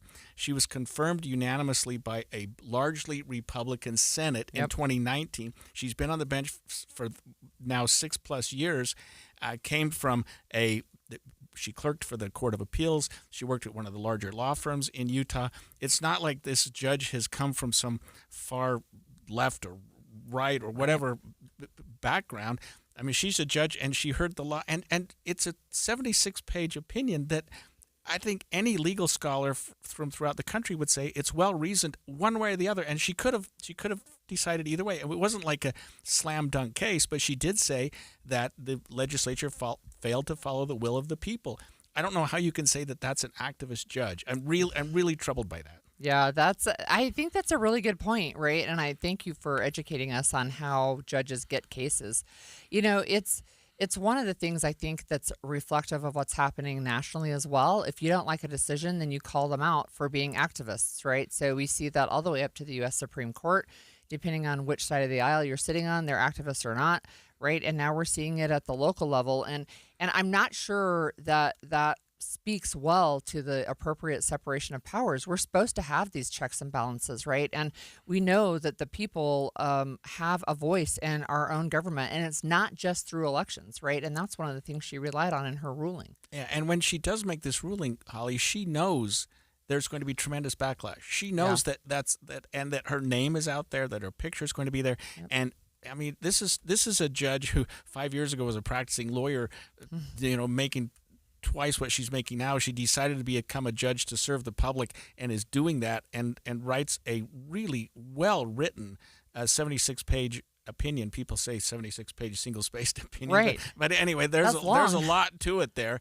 And it seems to be, at least from what we're hearing so far, consistent with what the Supreme Court did a year ago, right, when she put a stay on this, and the Supreme Court said, well, we have some concerns about what's going on here as well. So to attack the judge when I think the Supreme Court is likely, and I'm just guessing, to sustain what she did, to affirm it and not overturn it. I mean, who knows what they'll do. But that has to happen fairly quickly because, like we talked about, we've got a midterm election in a little over a year. So I personally think what will happen is that the Republican-dominated legislature will do everything they can to stop this process. So whether it's a stay at the Utah Supreme Court level or if they're trying to push it up to the U.S. Supreme Court level, I think that they will do everything they can to prevent this from actually having new maps in 2026. What the judge did to circumvent that, or at least to try to alleviate that, is she scheduled a hearing for this Friday to sort of regroup. Where are we? What's going to happen? And an evidentiary hearing. In other words, both sides are going to come in and present their maps. And that's like a 2 or 3 day hearing the second week of October, which should give everybody plenty of time to make a decision. And she's even invited third parties to weigh in. Yeah. If you think you have a better map than Better Boundaries does, or than the Utah legislature does, or than League of Women Voters, bring it on. Let's see what it is. And if we can come to an agreement, great. If not, the judge may very well have to say, I'm picking door number 3. Yeah. And decide what the best legislative maps are going to be for the 2026 midterms. That's right. So it's an interesting thing, and I've seen that in other states as well, where the court says, you guys did not do what I told you to do, therefore the courts are deciding what the maps look like. It's part of the national conversation about why redistricting in the midterms. And, there's some interesting articles this morning about a young woman in Iowa who is flipped a Senate seat. It was a special election. She's a Democrat. She flipped a Republican seat to a Democratic seat in an area that Trump won by 11 points in the last election. And that's one of the things that people are saying. This is why Republicans are worried, is because Democrats are flipping seats that used to be strong Republican safe seats. And Utah's seats are safe Republican, even with redistricting. No matter how you redraw the maps, I think it's safe to say. Ben McAdams was the last Democrat who served, and he served 2019 to 2021. I mean, it's not that long ago. Right, but then he lost. So, I mean, I know what you're saying. I know what you're saying. And there has been a district that's been a close case, and I think that's why the redistricting occurred, so that wouldn't occur anymore. That is correct. When we come back, Utah Attorney General Derek Brown is leading the fight to ask search engines and payment platforms to do more to fight deep fake pornography. We'll have more on that after the break. 10:30 at KSL News Radio. I'm Amanda Dixon. Our top story this hour is breaking news from ABC. We just got an update from police in Minneapolis, Minnesota, where Chief Brian O'Hara spoke to reporters about the shots fired into a church building at the Annunciation Catholic School. During the Mass, a gunman approached on the outside, on the side of the building, and began firing a rifle through the church windows towards the children sitting in the pews at the Mass. Shooting through the windows, he struck children and worshipers that were inside the building. The shooter was armed with a rifle, a shotgun, and a pistol. 2 children were killed in the shooting and 17 others injured. Police say the shooter then took his own life. We will continue to follow this breaking story throughout the day. The viewing for the 2 Tremonton officers killed while responding to a domestic violence call takes place today at Bear River High School. The door is open to the public at 3, and people can come by and pay their respects until 7. A lemonade stand raising money for the fallen officers just got another big donation. The 2 teenagers running the stand say they have now raised a total of over $4,000. Your money at this moment, the Dow is up 101 points. We're at 45,521. We've got another round of monsoon moisture. More storms today. KSL weather is next. KSL News Time, 10:32. Mornings are for recharging. And they're for starting your day right. We volunteer to join you in the car. Get news and weather at 102.7 FM during the most important part of your day. Andy and Amanda, each morning between 5 and 9 on KSL News Radio. Do you suffer from depression? The Department of Psychiatry at the University of Utah is currently seeking people between the ages of 18 and 65 who have depression to take part in a comprehensive treatment study. The goal of this study is to see if 2 naturally occurring supplements will improve depression in people living at higher altitudes. Participants will take the supplements for 8 weeks, and the study lasts 12 weeks in total. Participants must already be taking an SSRI or an SNRI medication for at least 8 weeks. Compensation will be provided to study participants. Again, if you are between the ages of 18 and 65 and suffer from depression that hasn't responded to usual antidepressants, the University of Utah is conducting a study that may help. For more information or to take part, please call 801-581-3475 or visit altitudedepressionstudy.com. That's 801-581-3475. or altitudedepressionstudy.com. You're listening to Leaf Filter Radio, and the guru of gutter protection himself, Chris Coonahan, is here to take your most pressing leaf-related questions. Hey, everybody, Chris here. I understand we have Ron on the line. Ron, where are you calling from? Uh-oh. Ron, are you calling from a ladder? Well, I was.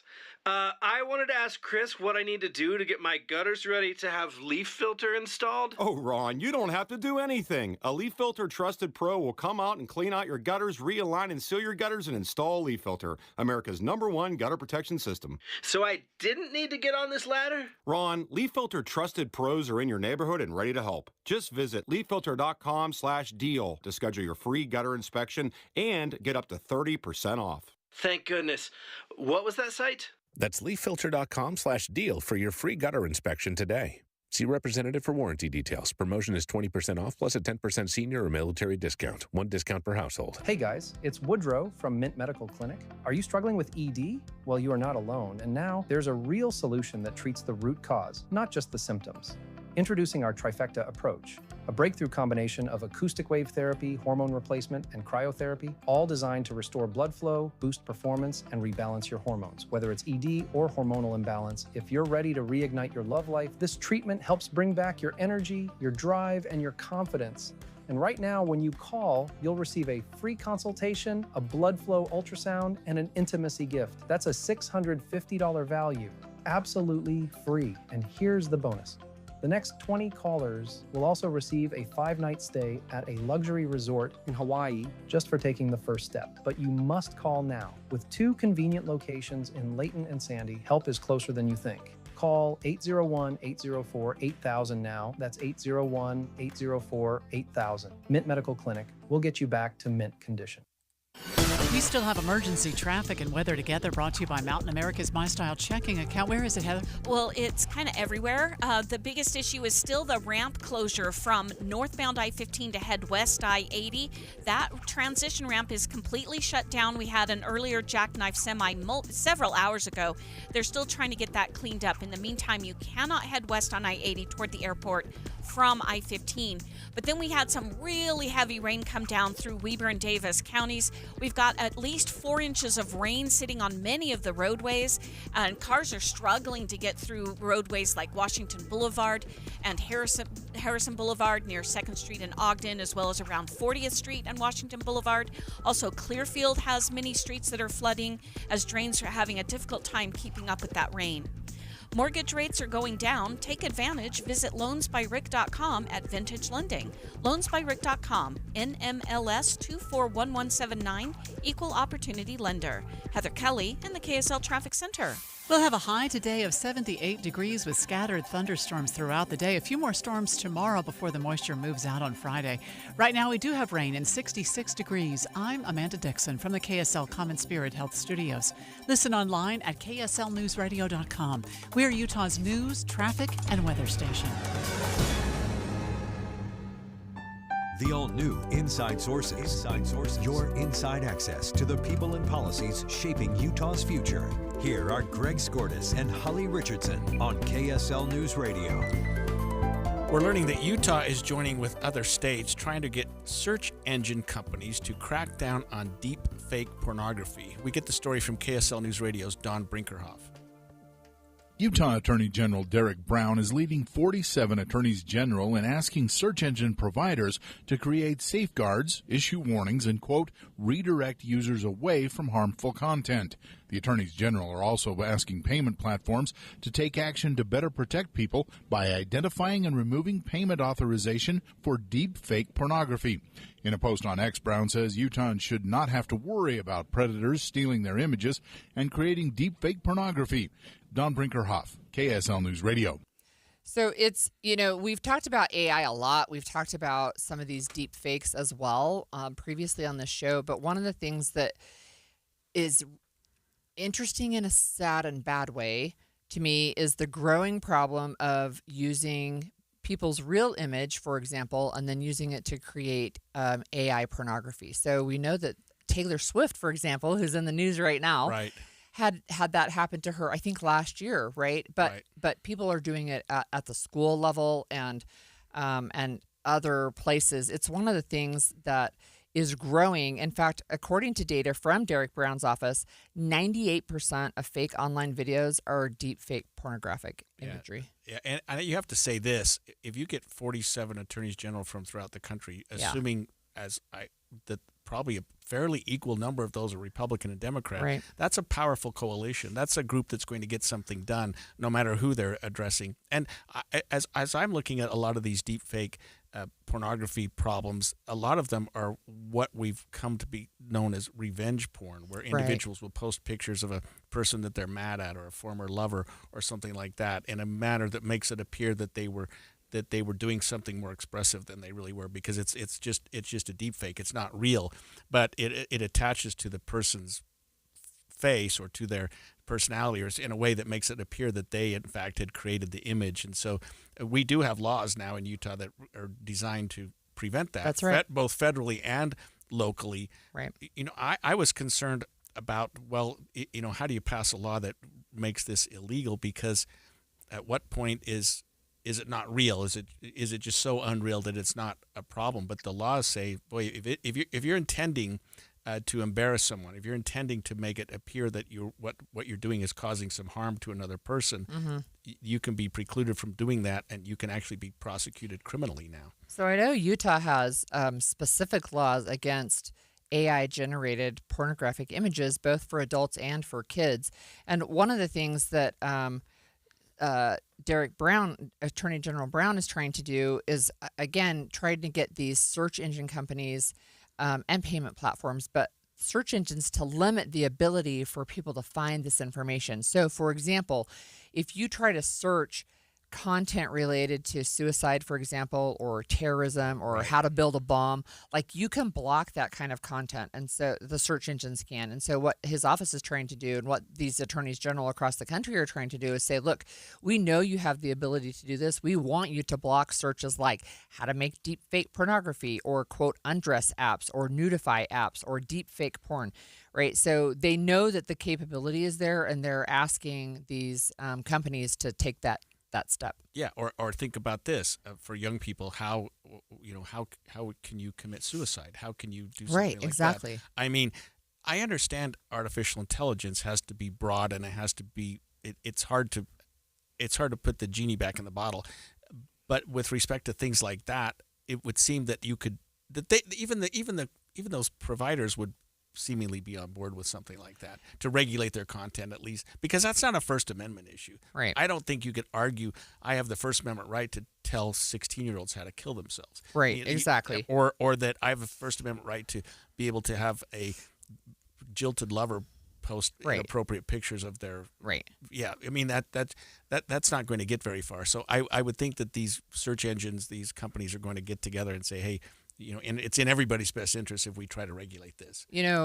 I was interested to see that on the very same day that Attorney General Brown issued this press release about these letters that he's sending to search engines, that there's an article, this is just a KSL article, that a Utah man was arrested with maybe millions of sex abuse images and lifelike AI photos. So the millions is just like, it's mind-boggling. And they say he has 15 hard drives, maybe as many as 250 million images of child sexual abuse pornography. And and AI generated. And I'm not clear if there are some that are not AI generated, but he was creating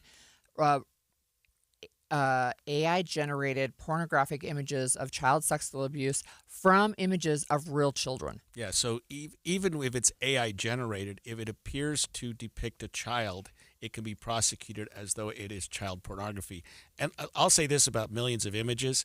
Sometimes, and I don't mean to downplay it at all, not at all, videos, if you think about it, are made up of multiple images. So if you have a movie, that could be a thousand images all by itself. But millions is way off the charts. I've never even heard of that, but it tells me that he's got a lot of videos. The affidavit says he has 15 hard drives totaling approximately 280 terabytes of storage. So yes, right, even if it's video, it's all of these images. It's just so disturbing, right? And when we've got somebody in Utah who's leading the way, like Derek Brown, saying, hey, look, we're going to do everything we can to crack down on this, I think that's a good thing, right? You mentioned AI. There was a national news story about a family in California who is suing ChatGPT because they say their son killed himself earlier this year because of instructions given to him by ChatGPT. Yeah, that should be incentive enough for ChatGPT and others to say, hey, to put stronger guardrails on. Exactly. You get sued just like the tobacco companies did, just like other companies have in the past. Maybe you opening up the doors too much with AI and saying, hey, we don't regulate content. It's there and it should be available to anyone that wants it. I don't know that that's always the case. I think there have to be some guardrails that, in this California case will be interesting to follow, because what they said was they printed out ChatGPT text messages or ongoing conversations with their son and ChatGPT. And again, it's AI, but this child was told by ChatGPT not to talk to his mom about suicidal ideation, right? And how to actually be successful in killing himself. So, I mean, that's exhibits 1 and 2 at the trial against ChatGPT. Yeah, that is right. Don't tell mom, and here's a good way to do this. Mm-hmm. I mean, hello, what do you got? How does that even get on your site? Yeah, how does that even become available to your users? And ongoing, right? There was no red flag to say, hey, wait, this conversation's getting too dark, right? There was nothing like that. So we'll follow that too.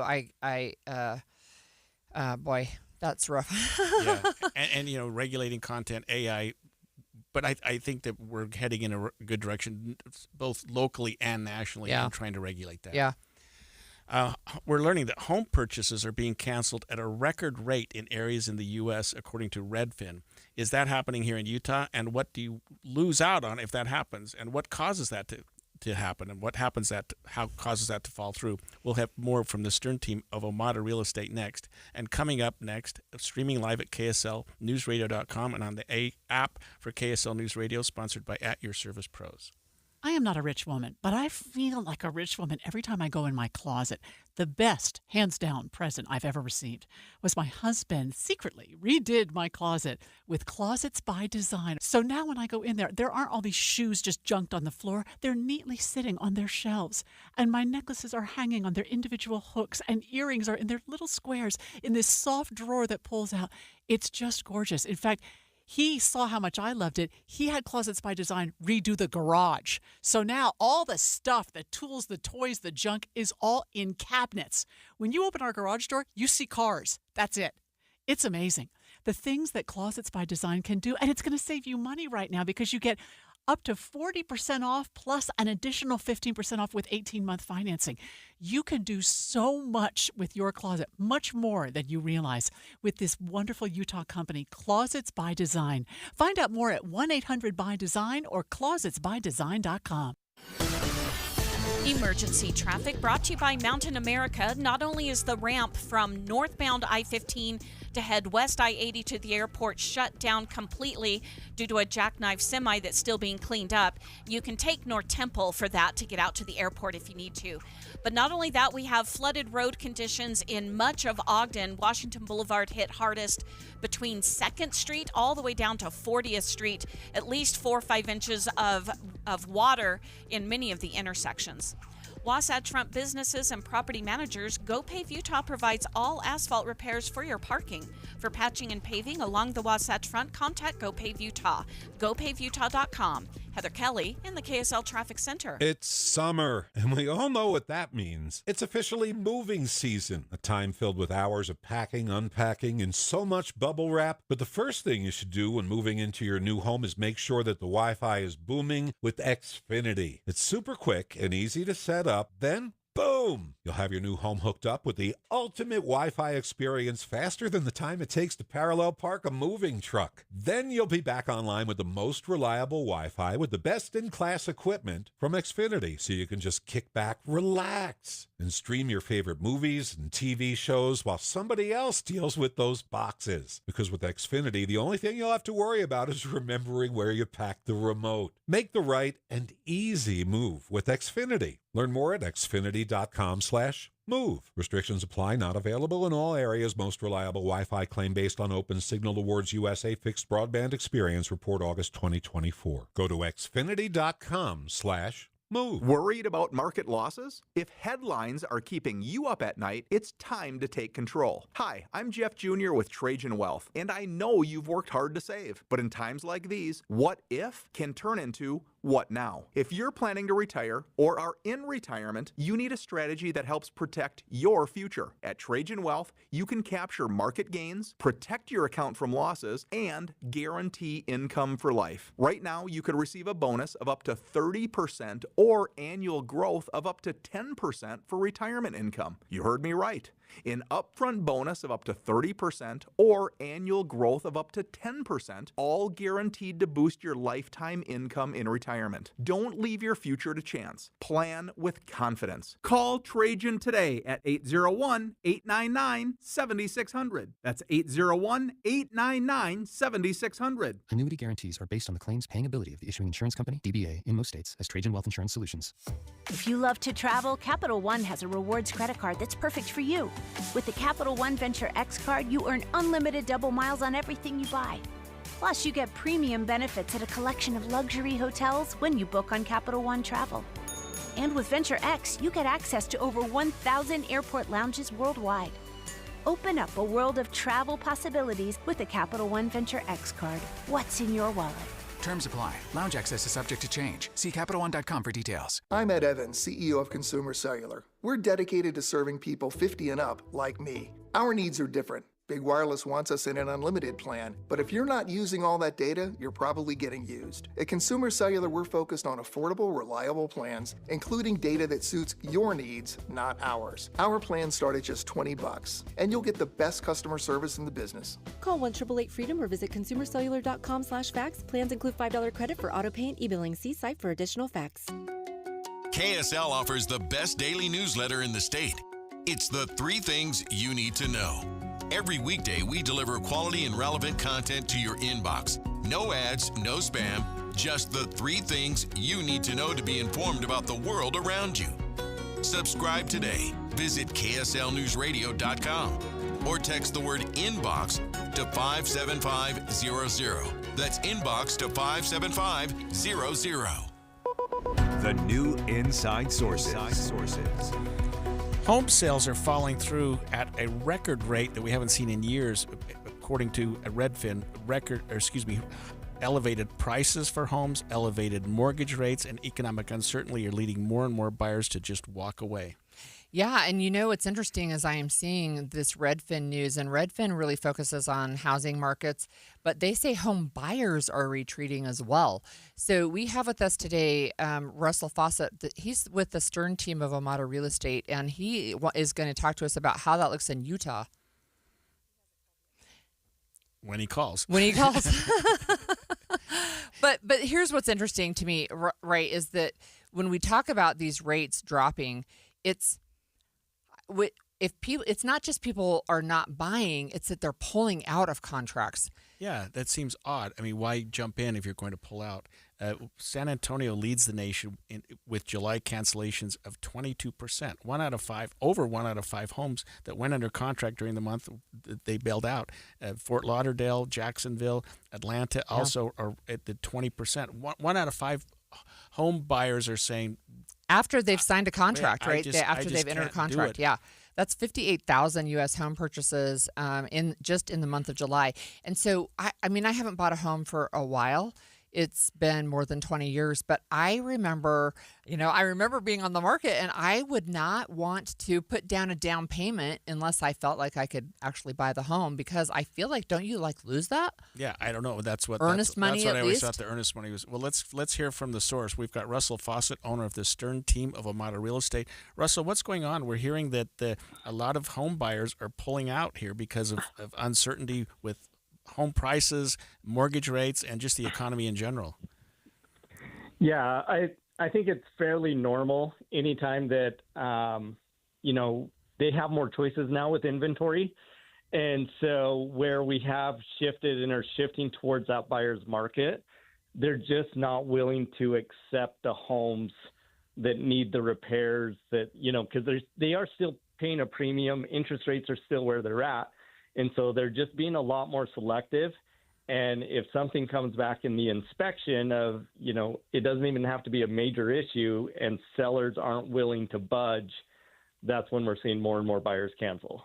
So Russell, help me understand, what are the consequences if a potential buyer cancels, if they pull out of a contract? Yeah, so I know you had mentioned the earnest money. So with earnest money, you typically will still have a couple periods where you can cancel and get your complete earnest money back. And so the first deadline, kind of that first major hurdle, is what we call our due diligence deadline. And at that time, the buyer really has the right to cancel for any reason after they've done their due diligence. And there is no stipulation to say what the due diligence is. It's just the buyer making sure they're comfortable with it. Most of the time that comes with an inspection, and so the buyer can cancel and get all their money back. And so really there is, other than time and paying for that inspection, they don't lose, they only lose the money that they put into that inspection and some time. We're talking with Russell Fawcett, owner of the Stern team of Amada Real Estate. Russell, this study talks about jurisdictions that have had record highs, and they say that the home sales are falling through at record rates. Utah's not mentioned either in the high or low range. Have you seen in your own practice an increase of buyers backing out over the last couple of months? I would say that we have, but not substantially. So we do have, what I am seeing, kind of a trend that may be saying, hey, Utah is going to get to this point, is we are seeing people that will go under contract, but then they'll be like, hey, I still want to go see another home. Where before, when it was crazy, it was like you were just lucky to get a home under contract. And so now, as opposed to jumping both feet into, hey, I'm buying this no matter what, they're kind of putting one foot in, let's get it under contract, do our due diligence, but we're going to keep our eyes open. And so we are starting to kind of get that sentiment from buyers that they're not as strong as maybe they once were once they got a home under contract. So, Russell, does that mean that we're still in Utah in a buyer's market? We're trending or heading to a buyer's market. So I would still say, just based off of, the data, that we're in a more kind of a stable market, which means that buyers can still negotiate sellers are still getting a good price. But what we are seeing is that we are seeing that increased inventory. So if you do want to get essentially your deal across, the finish line, you are going to have to be more flexible with buyers, especially in completing repairs. That's the number one thing that usually buyers back out over is just the cost that's going to get the home, essentially up to the buyer's standard when they close. You made a lot of sense earlier, Russell, when you talked about the fact that there are conditions and there are inspections and whatnot that allow a buyer to get out. What about a seller who's in a contract, whose home is under contract, knowing that the buyer can cancel for any number of reasons? I mean, they can't necessarily keep their house on the market, or maybe they do. I don't know. What do you tell sellers in those conditions while their house is under contract? Yeah, so definitely for sure, the contracts are written very buyer friendly in the fact that, the buyers can cancel for a number of reasons prior to the due diligence deadline and really prior to the finance and appraisal deadline. We do have a status on the MLS that's called backup. And so we do encourage our sellers that even though your home has an offer, let us continue to market for a backup offer, meaning we can actually accept another offer. Should the buyer cancel, we can immediately be under contract with the second buyer. So we do have that backup status, but the only time that is, I guess, common practice here that you would actually leave it in, it's called an active time clause. And what that means is the seller leaves the property in active status. There is a time clause, meaning that the buyer, if the seller were to get another offer, the buyer would have a certain amount of time set in the contract to remove their contingency. Mm-hmm. And the only time that we typically see that used is if the buyer actually has a home to sell. And so then it's like, okay, you haven't sold your home. You don't have it under contract. We're going to keep marketing. We'll move forward with you. But if we get an offer, we can make you remove that contingency, meaning you would need to be able to close whether your home sells or not. And we do see once the seller does that, most of the time the buyer would cancel if they don't have their home under contract. So one more quick question from me. Do sellers ever back out of the contract? Maybe they say we changed our mind. What does that look like? So if the seller were to cancel, they are immediately considered in default. And so then we have to go to the paragraph in the contract that talks about seller default. And, essentially in that case, the buyer could, take the earnest money back and then sue for specific performance. They can take the earnest money back and sue for damages, or, and this is where a lot of sellers need to understand that contractually, one of the stipulations in there, the buyer can actually take the earnest money back and then take an equal and then be paid an equal amount of earnest money that they put down.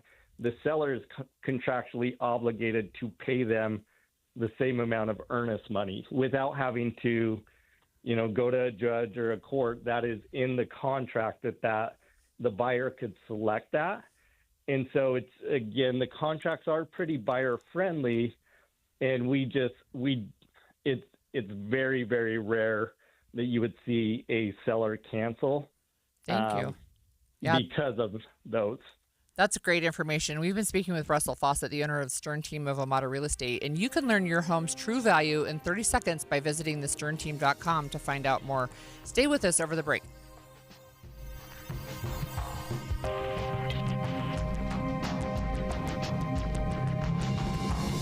KSL FM Midvale. KSL Salt Lake City. From the KSL Common Spirit Health Studios, this is KSL News Radio.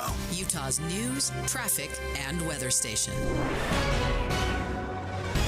A 11 o'clock at KSL News Radio. I'm Claire Scott. KSL's top story this hour. The National Weather Service has issued a flood advisory for parts of northern Utah. They say people should be prepared for urban and small stream flooding because of all the rain we've been getting.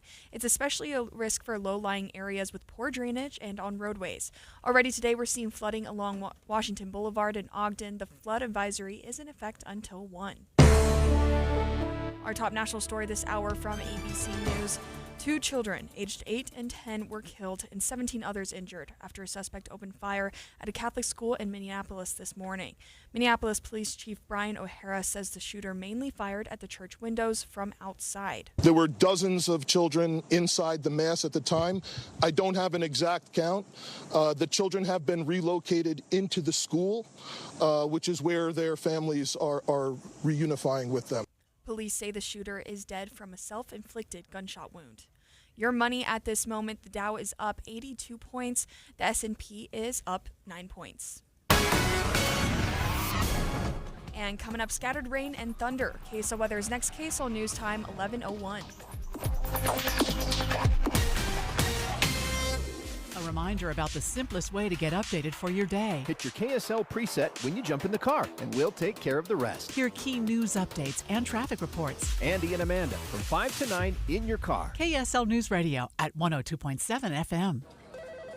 Comcast Business High Five Hotline. What's the state of your excitement? I signed my business up for the 5-year price lock guarantee, and I can't stop high-fiving people. High five! Okay, deep breath. High five. You're in a good place. You signed your business up for 5 years of gig speed internet and advanced security, all on our ultra-reliable network. Gig speeds and advanced security? I'm so stoked. Yep, and you get it at a great rate that's locked in for 5 years. Woo! The high five is just your body's way of saying, I'm winning.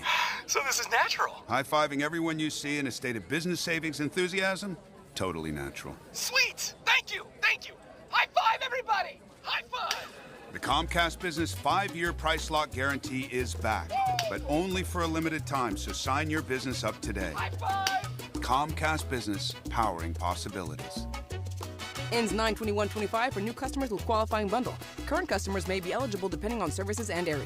Guaranteed rate applies to monthly service charge, excluding taxes and fees. Other restrictions apply. If you love to travel, Capital One has a rewards credit card that's perfect for you. With the Capital One Venture X card, you earn unlimited double miles on everything you buy. Plus, you get premium benefits at a collection of luxury hotels when you book on Capital One Travel. And with Venture X, you get access to over 1,000 airport lounges worldwide. Open up a world of travel possibilities with the Capital One Venture X card. What's in your wallet?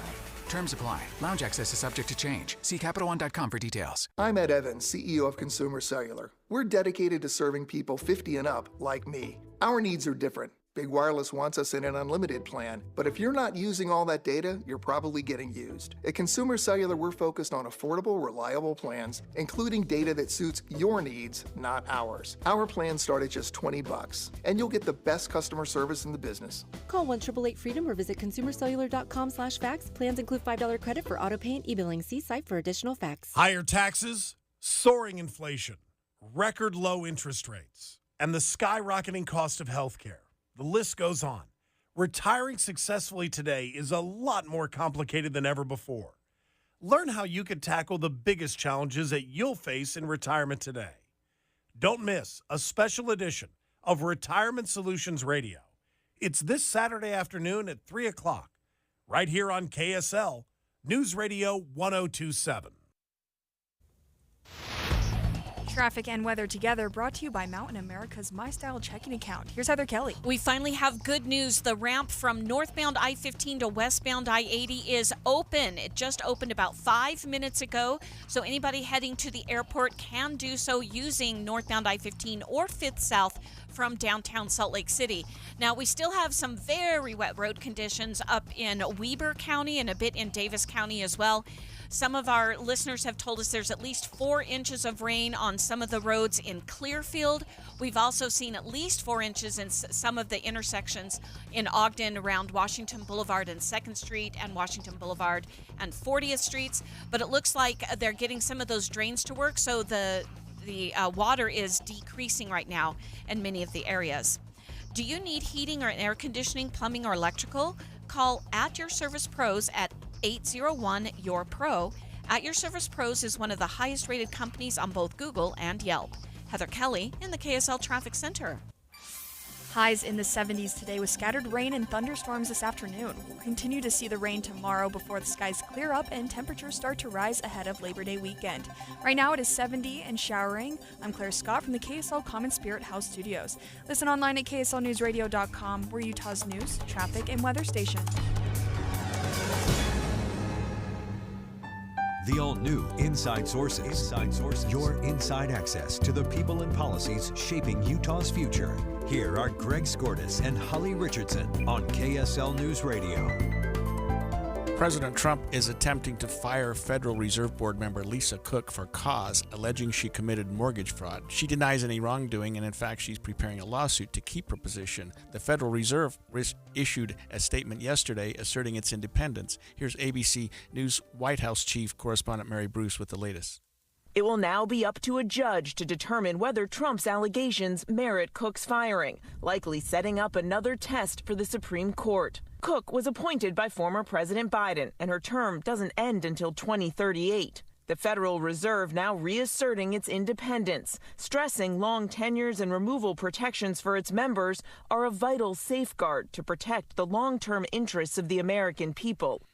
So it's one of the things that has been in the news lately, and I actually have a number of questions about how this board is set up and why it's independent and some of the arguments about why President Trump can't actually fire her. And luckily, we have an expert to join us, and it's Michael Kofed. He's an assistant professor of economics at the University of Tennessee and a research fellow at the Institute of Labor Economics. Welcome, Dr. Kofed.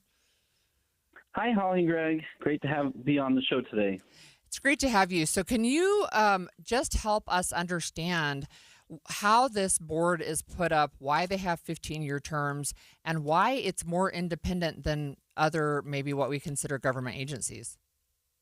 Yeah, absolutely. And just as a quick ethics disclosure, I'm also a visiting scholar at the Federal Reserve Bank of Philadelphia and receive a small stipend for them for my services. So just to be clear on that, and served on the New York Fed Community Board before. And that kind of links into your question. So the Federal Reserve is the most unique American institution, especially on central banking. Our founders have always been worried about concentrated power, special economic power. So the Fed is actually a conglomerate of 12 independent Federal Reserve banks that exist across the United States. One fun historical fact is to win the last Senate vote from the senator in Missouri. So St. Louis and Kansas City both have Federal Reserve banks. Mm-hmm. But the Federal Open Market Committee, how that's composed is you have the chair of the Fed and the other Fed governors, of which there are 7, and then that committee is then augmented by the president of the New York Fed, who always gets to vote, kind of the flagship of the Federal Reserve System, and then 4 rotating presidents of the other 11 banks. And they're the ones that increase or decrease the money supply, which then correspondingly increases or decreases the short-term interest rate. Why do they have such long terms? Well, one problem we've had throughout global history is that there needs to be a separation between what we call fiscal policy, which is taxes and spending on a government budget, which is set by Congress and the president, and monetary policy, which controls how much money is released into the economy.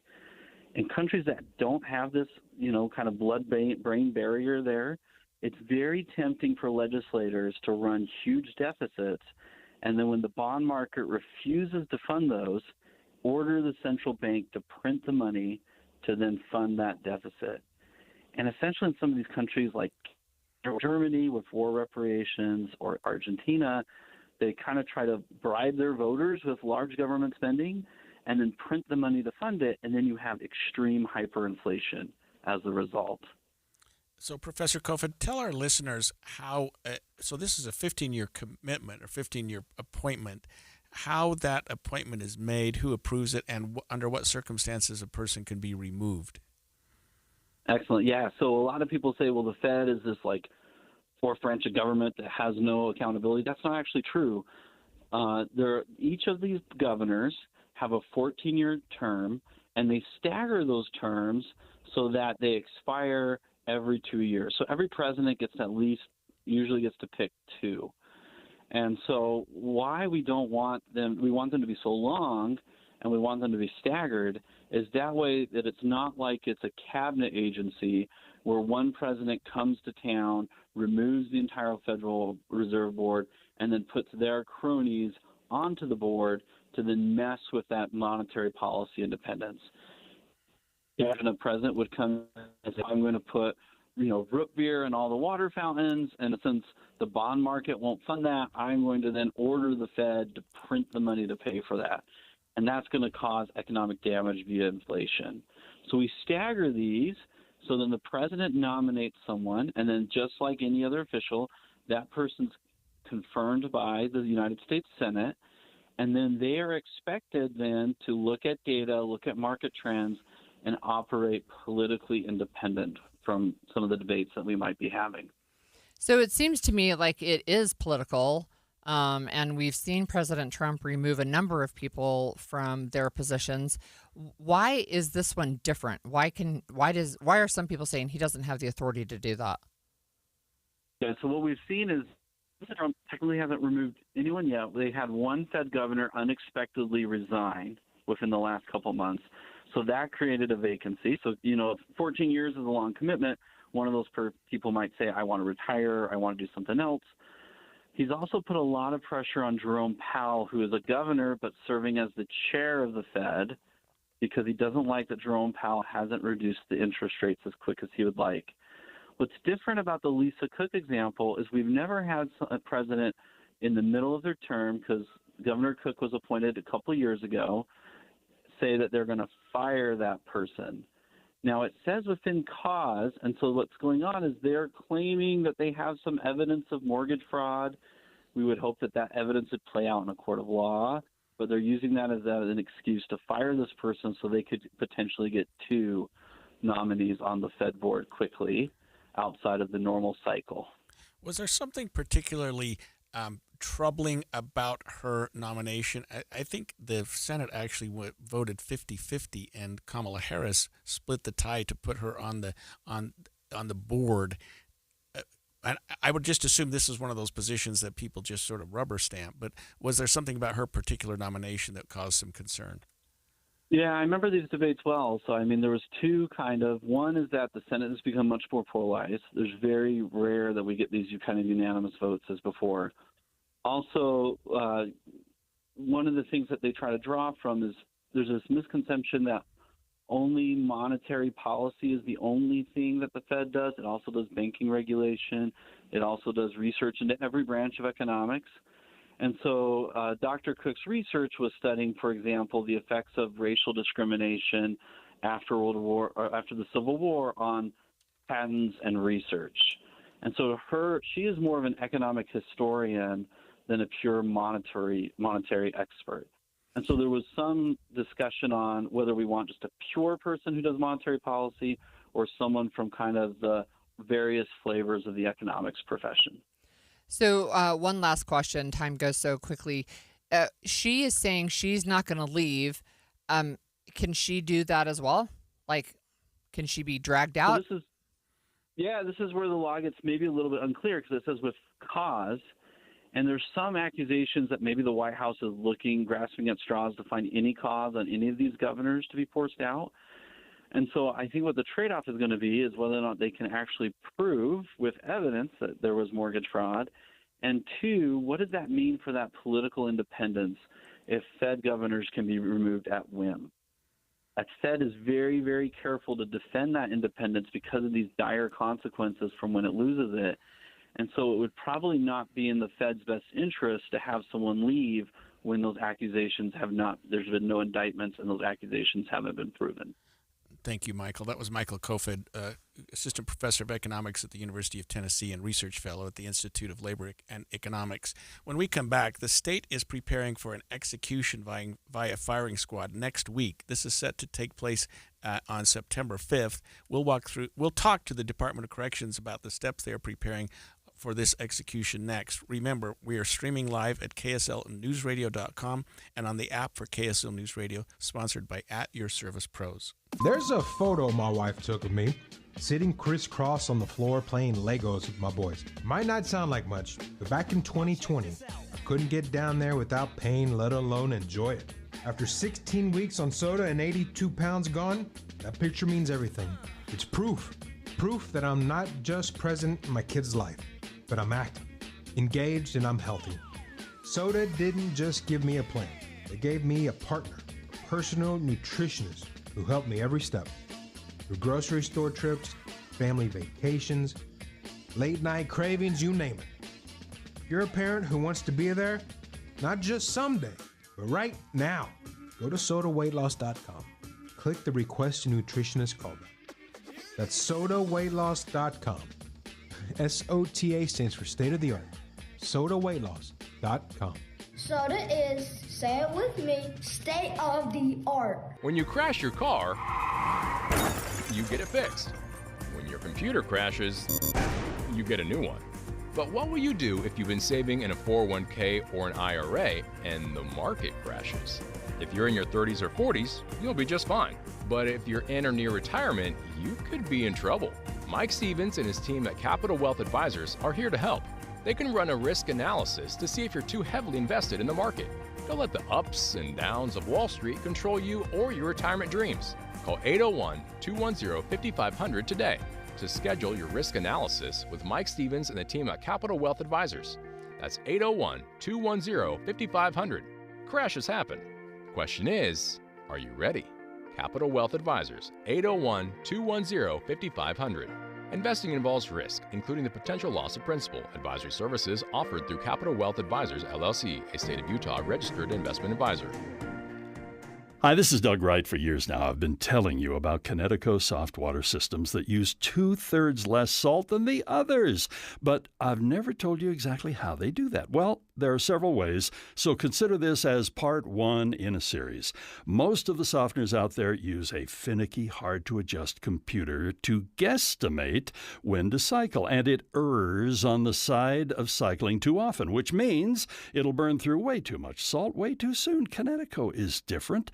It has an all-mechanical system that measures the water precisely. No computer, no guesstimating, so it cycles only when needed. The result? Connecticut delivers perfectly soft water 24/7 using minimal salt. So why not save your lower back from carrying the 3 bags of salt when all you need is 1?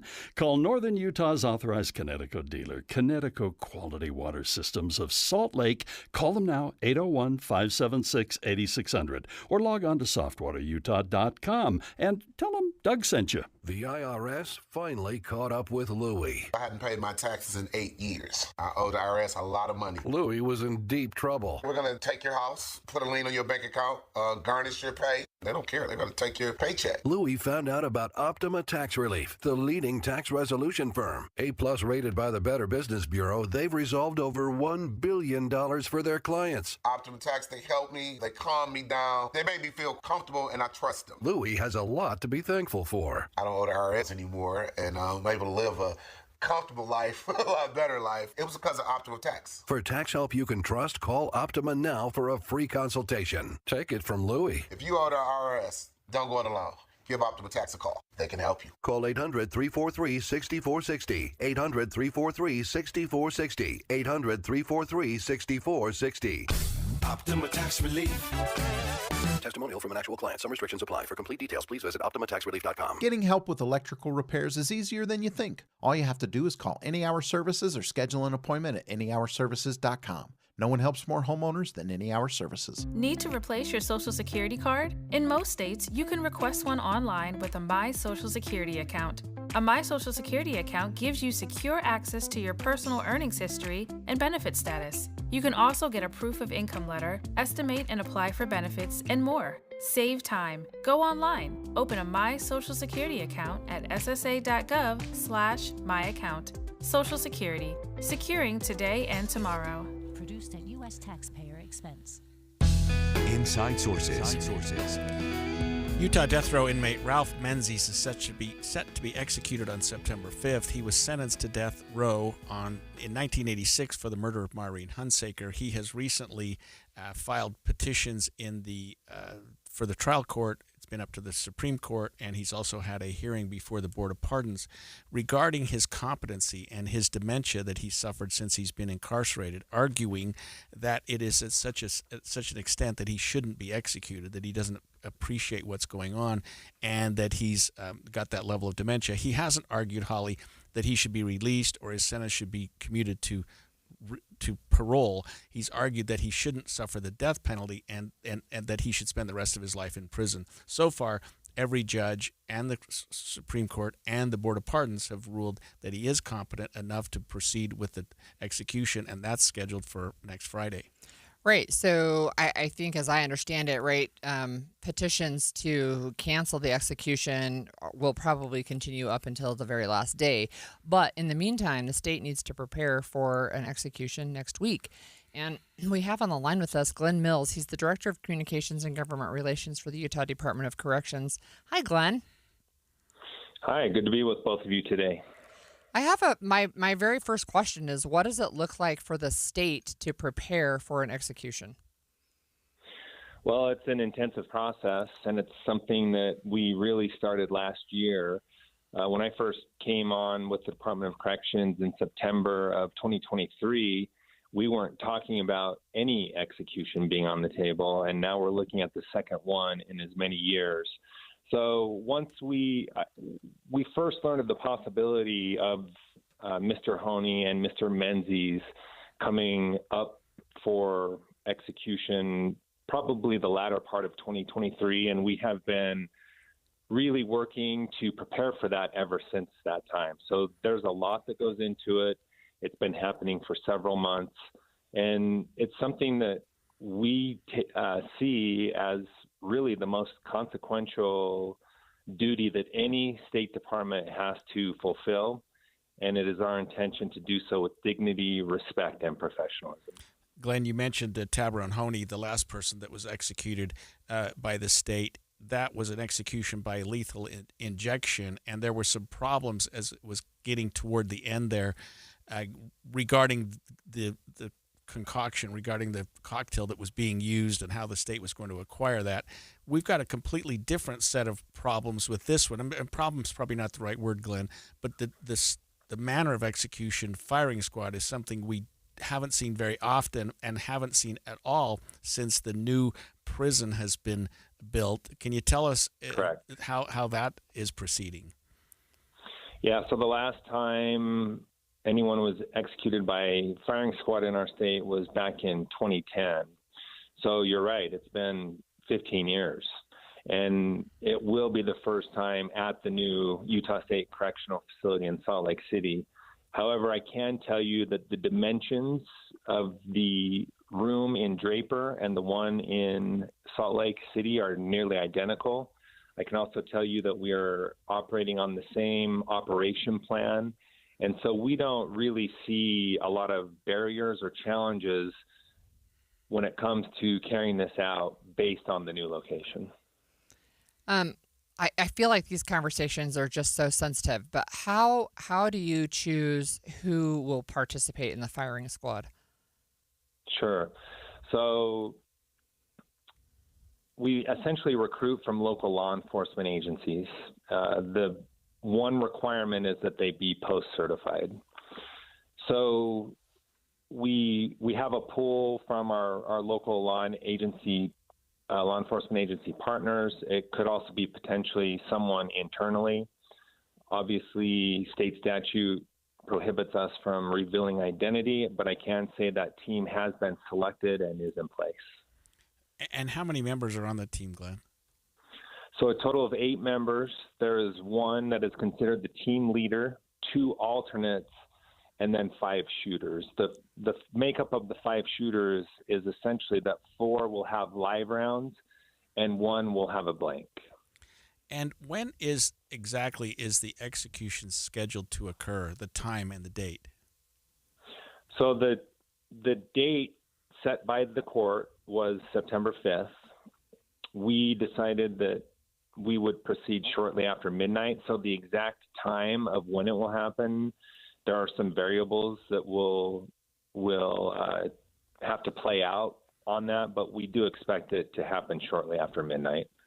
Mr. Menzies will be given an opportunity to give some final words. So it depends on how long he takes for that and other processes that need to take place. But we do anticipate shortly after midnight on the 5th. Can you describe for us what type of witnesses will be there and what that experience might be like for them? Yeah, you bet. So there are 4 different groups of witnesses, one of them being the media group. The importance of that is that this is something we are accountable to the state of Utah. So there will be a group of 8 or 9 media witnesses who will be there to make an account to the public of everything that happens that night. There's a group of government witnesses that is made up of local lawmakers, local attorneys, the Attorney General, and so forth. Then there is a group of witnesses chosen by the condemned, and then there is a group of witnesses from the victim's family as well. So those 4 different groups. And are those groups largely in place already, Glenn? Do we? I'm not asking to identify anyone, obviously, but have they been selected? Well, in the end, those witnesses actually will be public record. We are still working on finalizing those lists, however. But that night, anyone who wants to know who those witnesses are, that will be a matter of public record. Can you talk to me and our listeners about a protest zone? That seems to be fairly common. Sure. So we do have a protest zone that is set up. It'll be the same as last year, just off of 80th West. And that essentially is the right of the people to make their voices heard. We know that this is a very controversial issue. There are strong opinions on both sides, and so we make sure to provide an area for those both for and against to express their opinions. And what is the chamber like, Glenn, if you had to describe it, and also in relation to where the witnesses, the people that are viewing, will be? So the chamber, we actually have released publicly video and pictures of that. I know KSL has that as well. So it's just, the way I would describe it is it's a square room. It's mostly cinder block, fluorescent lighting, and the witness room. So if you're picturing a square, there are 2 witness rooms on each side of those, and so there's separate rooms for all 4 witness groups, but they look into the chamber. So what else should our listeners know about the preparations underway for this execution? Well, I think it's just important to really recognize the men and women of the Utah Department of Corrections who, regardless of the way they may feel about the death penalty, step up and in a professional manner do their duty that they are called upon by the state. Glenn, many of them have sat in planning meetings for several months. It's not something anyone takes joy in. It's simply a responsibility and a calling on the state. Yeah, and then maybe you may not know the answer to this, but is this likely to be the last firing squad in our state? So we currently have 4 people on death row. Menzies selected firing squad, and there is one other person on death row who selected firing squad as the method as well. Okay, I didn't remember that. Thank you, Glenn. Yeah, thank you for joining us with that information. It's, a serious, very serious thing that is going to happen next week, it looks like. Yeah, and the state doesn't do this very often. This will be, I don't know, we've only maybe done a half dozen in the last 50 years. It's just not something that happens a lot. Maybe this is the 8th. I don't recall. I looked it up. But anyway, it's something the state does. It's part of our law. It's part of our culture. And it's something that's going to continue at least for the foreseeable future while the death penalty is constitutional and legal. Yeah. When we come back, we're going to follow up on the tragedy that happened in Minneapolis this morning. At least 2 children have been killed. 17 more are hurt in a shooting that occurred at a Catholic school in Minneapolis, Minnesota. We'll have the latest details after this break. It's 11:30 at KSL News Radio. I'm Burl Johansson. KSL's top national story this hour from ABC News. 2 students are dead and more than a dozen people are hurt after a mass shooting at a Catholic school in Minneapolis. Multiple law enforcement agencies are on the scene. ABC's Aaron Katersky has more. The country that is awash in guns is also seeing gun violence on average nearly twice a week at the nation's schools. And this year's school calendar beginning very much the way last year's ended, with the sound of gunfire and the frightening images of survivors running for cover. The year ended with a mass shooting at Florida State University in Tallahassee. This one begins here at the Annunciation Roman Catholic Church in Minneapolis. Minneapolis city officials say that the shooter is also dead, believed to have died from a self-inflicted gunshot wound. In local news today, members of the public can pay their respects to the 2 Tremonton police officers who were killed in the line of duty. KSL News Radio's Adam Small has details. There will be a public viewing for Sergeant Lee Sorensen and Officer Eric Estrada at Bear River High School in Tremonton today from 3 to 7 o'clock. The media has been asked to not bring cameras into the actual viewing, but we do plan to bring you whatever coverage we can from an appropriate distance. Then tomorrow, Officer Estrada's funeral will be held at the Utah State University Spectrum at 10 in the morning. Then Sergeant Sorensen's funeral will be held Friday, same time, same place. We will carry both services live for you right here on KSL News Radio. Your money at this moment, the Dow is up 131 points, the S&P is up 13, the NASDAQ is up 31. And coming up, a little bit of rain today before we heat up for Labor Day. KSL weather's next. KSL News Time, 11:31. The sources where we get our news matters. When you listen to Utah's Morning News, we want you to feel the stories are important to you and trustworthy. This is Amanda Dixon. And I'm Andy Farnsworth. Join us weekday mornings on KSL News Radio. Hey, this is Dan, the laptop man from PC Laptops. Imagine struggling with a slow, outdated computer that takes forever to load anything, that randomly freezes up and is filled with viruses and malware.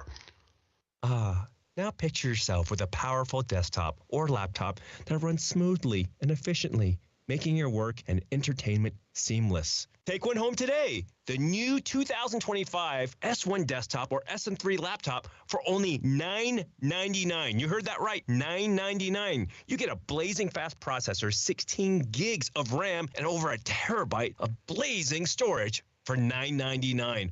What else do you get? Lifetime service warranty, and we have 12 months special financing on approved credit. Hurry in right now because supplies are limited, because at PC Laptops, we love you. Just check us out at PCLaptops.com. $999, PCLaptops.com.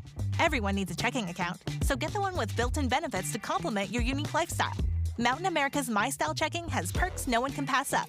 You'll enjoy sizzling restaurant deals, peace of mind mobile phone protection, timely telehealth access, built-in identity protection, and clutch loan rate discounts. Make MyStyle your lifestyle at Mountain America Credit Union. Visit macu.com/mystyle. Insured by NCUA. Membership required based on eligibility. Some benefits require no cost registration or activation. Terms, conditions, and exclusions apply. This is Andy Farnsworth with One Kind Act Today's Minute of Kindness, brought to you by the Semnani Family Foundation. In South Jordan, Indy Clover is making a difference by donating unsold clothing to Utah's homeless community through a partnership with the Road Home. From August 2nd to 16th, booth sellers donated leftover shirts, pants, and shoes to shelters, serving over 1,500 people daily. Led by brand coordinator Chloe Johnson and store owner Ashley Exon, this effort supports individuals and families during life transitions by providing clean, quality clothing. For Ashley, a single mom, this project is personal. She knows the challenges of starting over. Chloe hopes the clothing helps people feel confident and empowered while also reducing waste through sustainability. How can simple acts like donating clothing help restore dignity and hope to people going through difficult times? Find out more at thepowerofkind.org. That's thepowerofkind.org. This Friday, join KSL News Radio and NPS from noon to 3 as the movie show stops by. Then, browse and uncover what makes NPS so great. With 4 locations, NPS takes a new inventory every day. Then, they check all competitors' retail pricing before marking items down 20 to 70% off. You're invited to visit the movie show this Friday from noon to 3. And that's the first step to discovering NPS. Visit npsstore.com to begin your own NPS adventure. npsstore.com. Traffic and weather together, brought to you by Mountain America's MyStyle checking account. Here's Ricky Meese. There's been just enough rain in spots along the Wasatch Front to cause problems on the roads. Our latest is an accident southbound I-15 in Davis County approaching 650 north in Clearfield. It is blocking a left lane of traffic, but no serious backups. Also, a ramp is closed due to a crash where a vehicle went off the roadway eastbound on the 21st South Freeway near 3200 West. The ramp is closed, but the main flow of the 201 seeing a good drive both directions between I-15 and Magna. Common Spirit hospitals, clinics, and caregivers, all connected to advanced healthcare in Colorado, Kansas, and Utah. Healthcare with human kindness is here. Hello, human kindness. Ricky Meese in the KSL Traffic Center.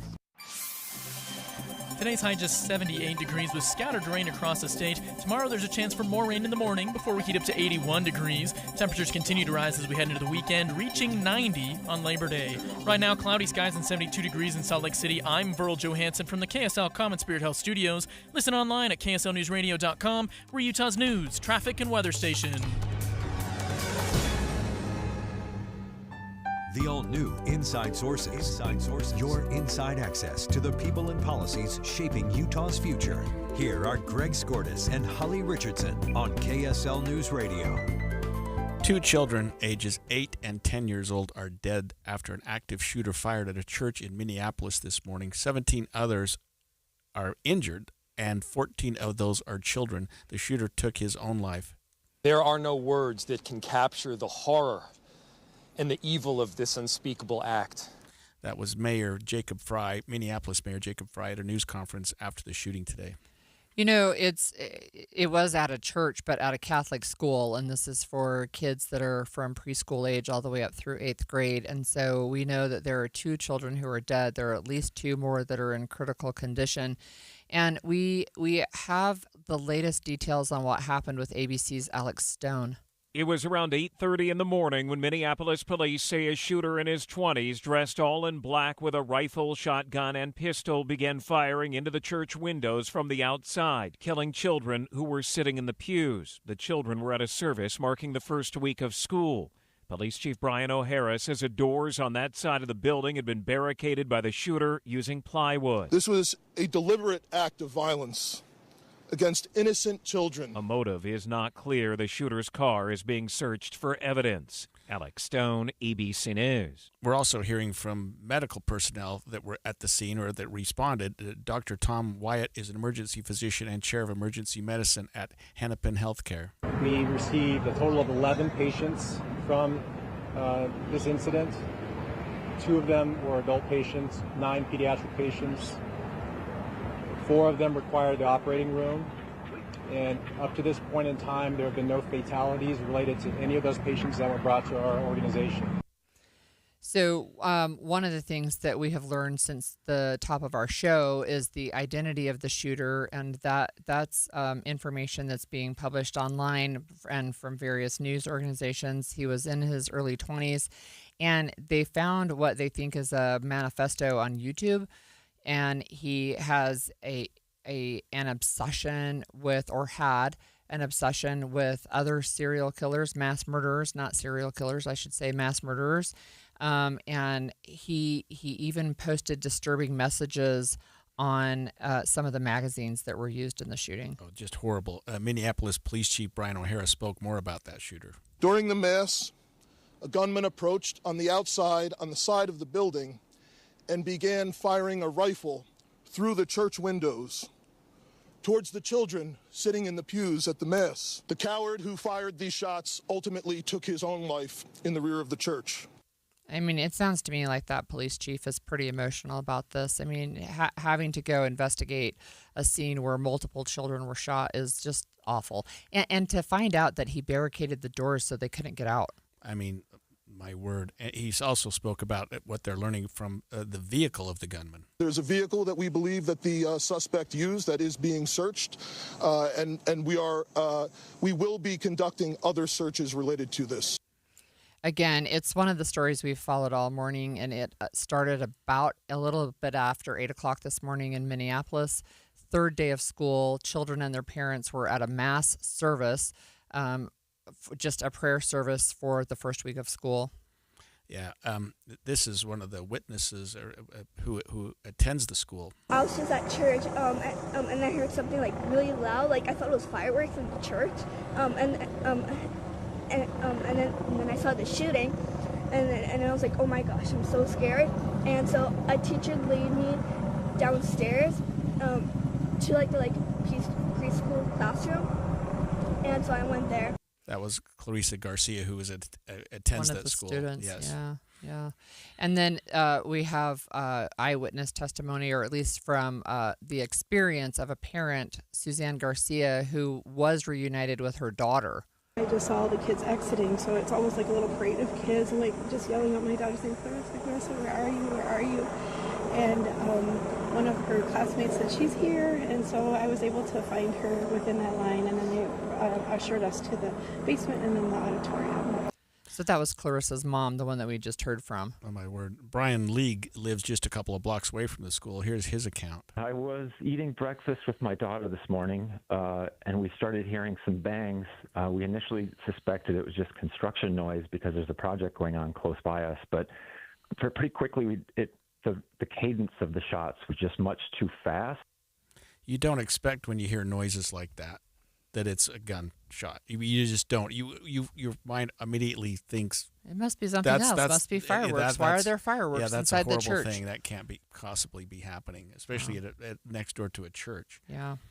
So that again, that is unfolding, and we know that there were 2 children killed. There are 2 more in critical condition. There were 3 adults, I think, injured. Another 11 kids injured, and then the shooter took his own life. And we are learning more about this shooter. He's been identified, but Holly, I don't know if we even want to talk about this, but just briefly, some of his writings, he had a gun that had these magazines, and he had these bizarre things written on the magazine. That's, some people would call it a clip, the thing that holds the bullets for the gun. Right. So one of them, he said, for the children, ha, ha, ha, ha, ha. Right. And another one, he said 6 million wasn't enough. I mean, I think that's a clear reference to the number of Jewish people who died in the Holocaust. Right. I mean, this clearly was a disturbed individual. And one of the things that I saw, too, if you remember, Trey Gowdy, who has been, he used to be in, I think, the House, the U.S. House. He's now a commentator on Fox News, and he just said, we have to get serious about having these types of conversations. We have to get serious about keeping guns out of the hands of lunatics. And then he said it's almost always a white young male. Yeah, I mean, it is. We have this conversation every time, and leaders come forward and say we need to do something. And in some respects we have. I mean, we talked about back to school here in Utah, where we have the guards at every school. Yep. I mean, that's something none of us expected 20, 30 years ago.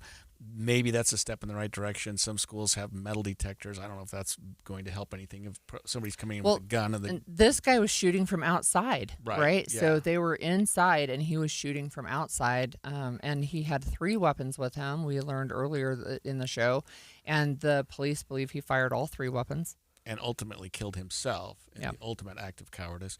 I mean, he fired 3 different guns, dozens of rounds. Yep. And when I say only, I don't mean to say anything, problematic, but only 2 have been killed so far. There are several others that are in critical condition, at least 2 more. I mean, this could have been much worse. I shouldn't even say that. It can't be much worse. It's as bad as it could be, especially for the parents of those kids. This was clearly a deranged individual, somebody who was angry at something. We may know more about him as the investigation unfolds.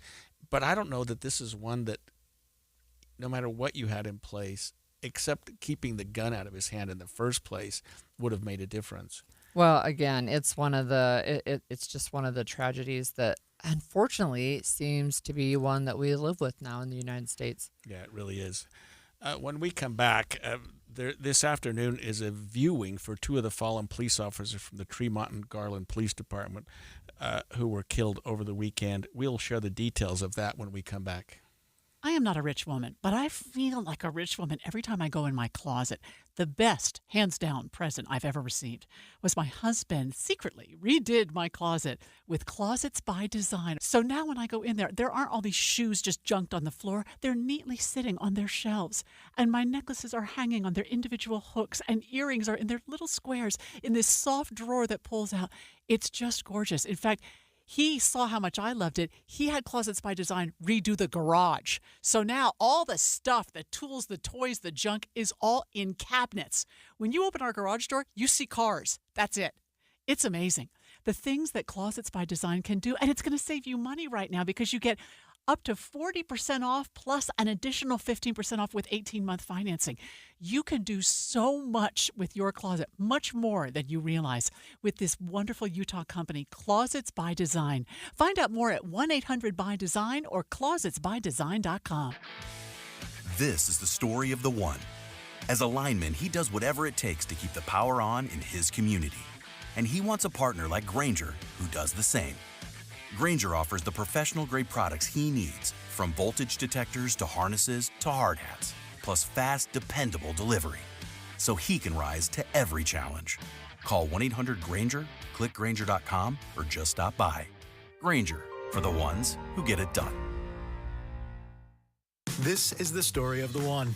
As a safety manager at a manufacturing plant, he does everything he can to keep his coworkers safe.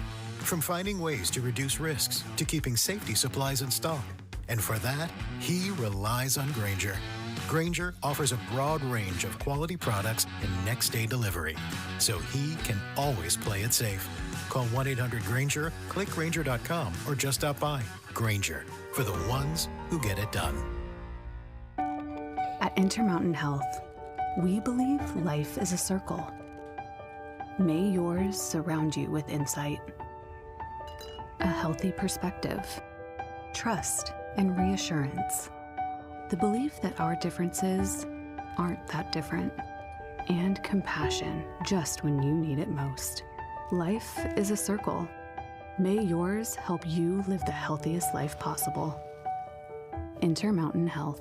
This is Derek Miller speaking on business. Discovery Gateway Children's Museum in downtown Salt Lake has sparked curiosity since 1978. With over 12 interactive features and new exhibits every several months, it's a great place for kids to learn and explore. Chief Executive Officer Kathleen Bodenlos joins us with more. Discovery Gateway Children's Museum is Utah's only children's museum focused on science, art, and hands-on learning through play. With new exhibits opening every 6 months, there's always something fresh, fun, and exciting to explore. Experience the largest model train set in the Intermountain West, discover over 250 real fossils in an interactive dinosaur dig experience, and dive into immersive play spaces inspired by Utah businesses. There's no shortage of something for every age, interest, and ability. Here, fun is just the beginning. Every exhibit is thoughtfully designed to help children discover and connect with the world, building foundational skills like communication, problem solving, and more through joyful, active play.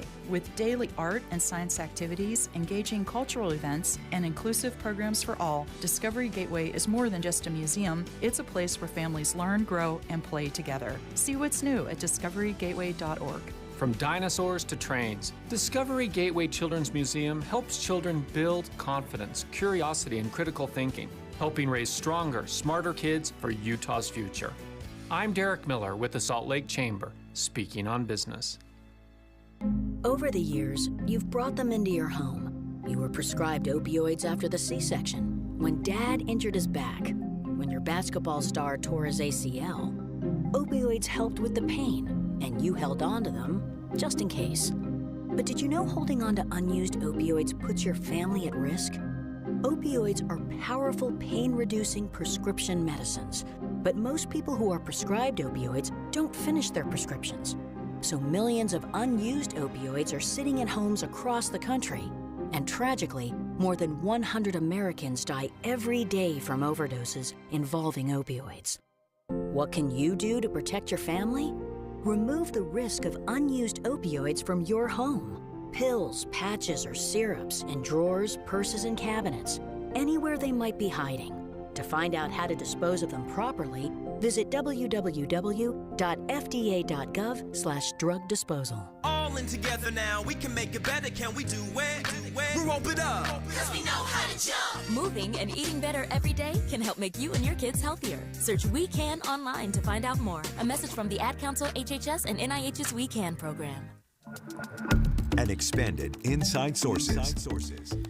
This afternoon, members of the public can pay their respects to the two Tremonton police officers who were killed in the line of duty. Sergeant Sorensen and Eric Estrada were both killed by a gunman in the line of duty responding to a domestic violence call Sunday night. The suspect is in custody and facing capital homicide charges, but the public can now pay their respects to these two heroic officers who responded to that scene. Yeah, we have on the line with us KSL News Radio's Adam Small. Adam, can you tell us what's happening tonight? Yeah, so from 3 to 7 o'clock this afternoon to this evening, there will be a public viewing for both Sergeant Sorensen and Officer Estrada. It's going to be at Bear River High School, right there along, looking at it on a map, it looks like it's right along Highway 82, right between Tremonton and Garland. Again, that's 3 to 7 public viewing. We will obviously have as much coverage as we can. This one is going to be a little unique, though, because we've been asked in the media to just not have cameras inside the viewing. They want this to be a very, like a public viewing, but also like a very, I think best word I could use is private experience for people. It's a very sacred experience to be able to pay your respects to two officers. So I'm sure that we will have, KSL will have people up there, following this and keeping an eye on this in real time, but it will be from a little bit of a distance. So again, that's 3 to 7, which is smack dab right in the middle of Jeff Kaplan's afternoon news from 3 to 7. So we will have coverage on that. But that's what's happening today. Today's a public viewing. But then tomorrow, as we've been talking about, is the funerals for the officers. And I understand, Adam, that the viewing involves both officers, but there will be separate funerals. Is that right? Yes, that's correct. So tonight will be the public viewing for both officers, and then the funerals will each be separate. So tomorrow, and both will be at the same time and place, just different days, separate funerals for each officer. So tomorrow, 10 a.m. at the Utah State University Spectrum, I'll actually be up there for that. It's the funeral for Officer Eric Estrada. That starts at 10. Hard to tell how long it'll actually go. I imagine it'll be about an hour or so. And we will be airing that live on KSL News Radio. We'll be streaming it as well, I imagine. So you'll be able to follow that. And then Friday, 10 a.m., also at the Spectrum, that will be Sergeant Sorensen's funeral. And then from there, they will be laid to rest in private burials for their families. So can you tell our listeners about parking if they want to attend those funerals? Yeah, so I don't know how all the attendance is working for the actual funerals. I don't think this is going to be like a first come, first served thing. I believe a lot of I know a lot of seats are going to be reserved. I think I've already kind of heard, murmurings around as we've been making preparations just for ourselves in the media, that it does not sound like there's going to be a lot of open seats for people to just come in. I would imagine there are some seats like that, but if there are people who have designated plans to be at these funerals, it's obviously going to be a little hectic. It's kind of what I'm going to be talking about on the afternoon show today, because to keep in mind, this is going to be during school hours. Kids are now back to class at Utah State. So the school has actually been making preparations ahead of time to accommodate what they expect to be thousands of extra people on campus on top of regular student traffic flow, faculty, and staff. So what they're going to be doing is they've blocked off pretty much all the main parking around the Spectrum. It looks like a lot of the parking near Mavericks, just north of Maverick Stadium near the Spectrum. So that's going to be completely blocked off for funeral parking. They're having students who normally park on that corner of campus in a few different lots to the east, but then they're going to be running the Aggie shuttle through there to help get faculty or students that normally park there to get them to Central Campus. So it shouldn't be slowing people down a ton. Obviously, I think it's fair to say you can expect a little bit of surface street traffic delays because you're going to be having a lot more people driving up there for the funeral. But the school the transportation director of the school is telling me that they don't expect many major delays in terms of getting around campus. At least they think maybe 5 minutes or so for students, maybe 10 to 15 minutes for faculty, staff, but just kind of preparing for those delays. And then obviously after Sergeant Sorensen's funeral on Friday, there's going to be a procession heading back towards Tremonton. So on that day, they're asking people to try to avoid 800 East if they can as they make their way out of Logan. And just last question, Adam, can you remind our listeners where and when the three events are, the viewing tonight and the funerals Thursday and Friday?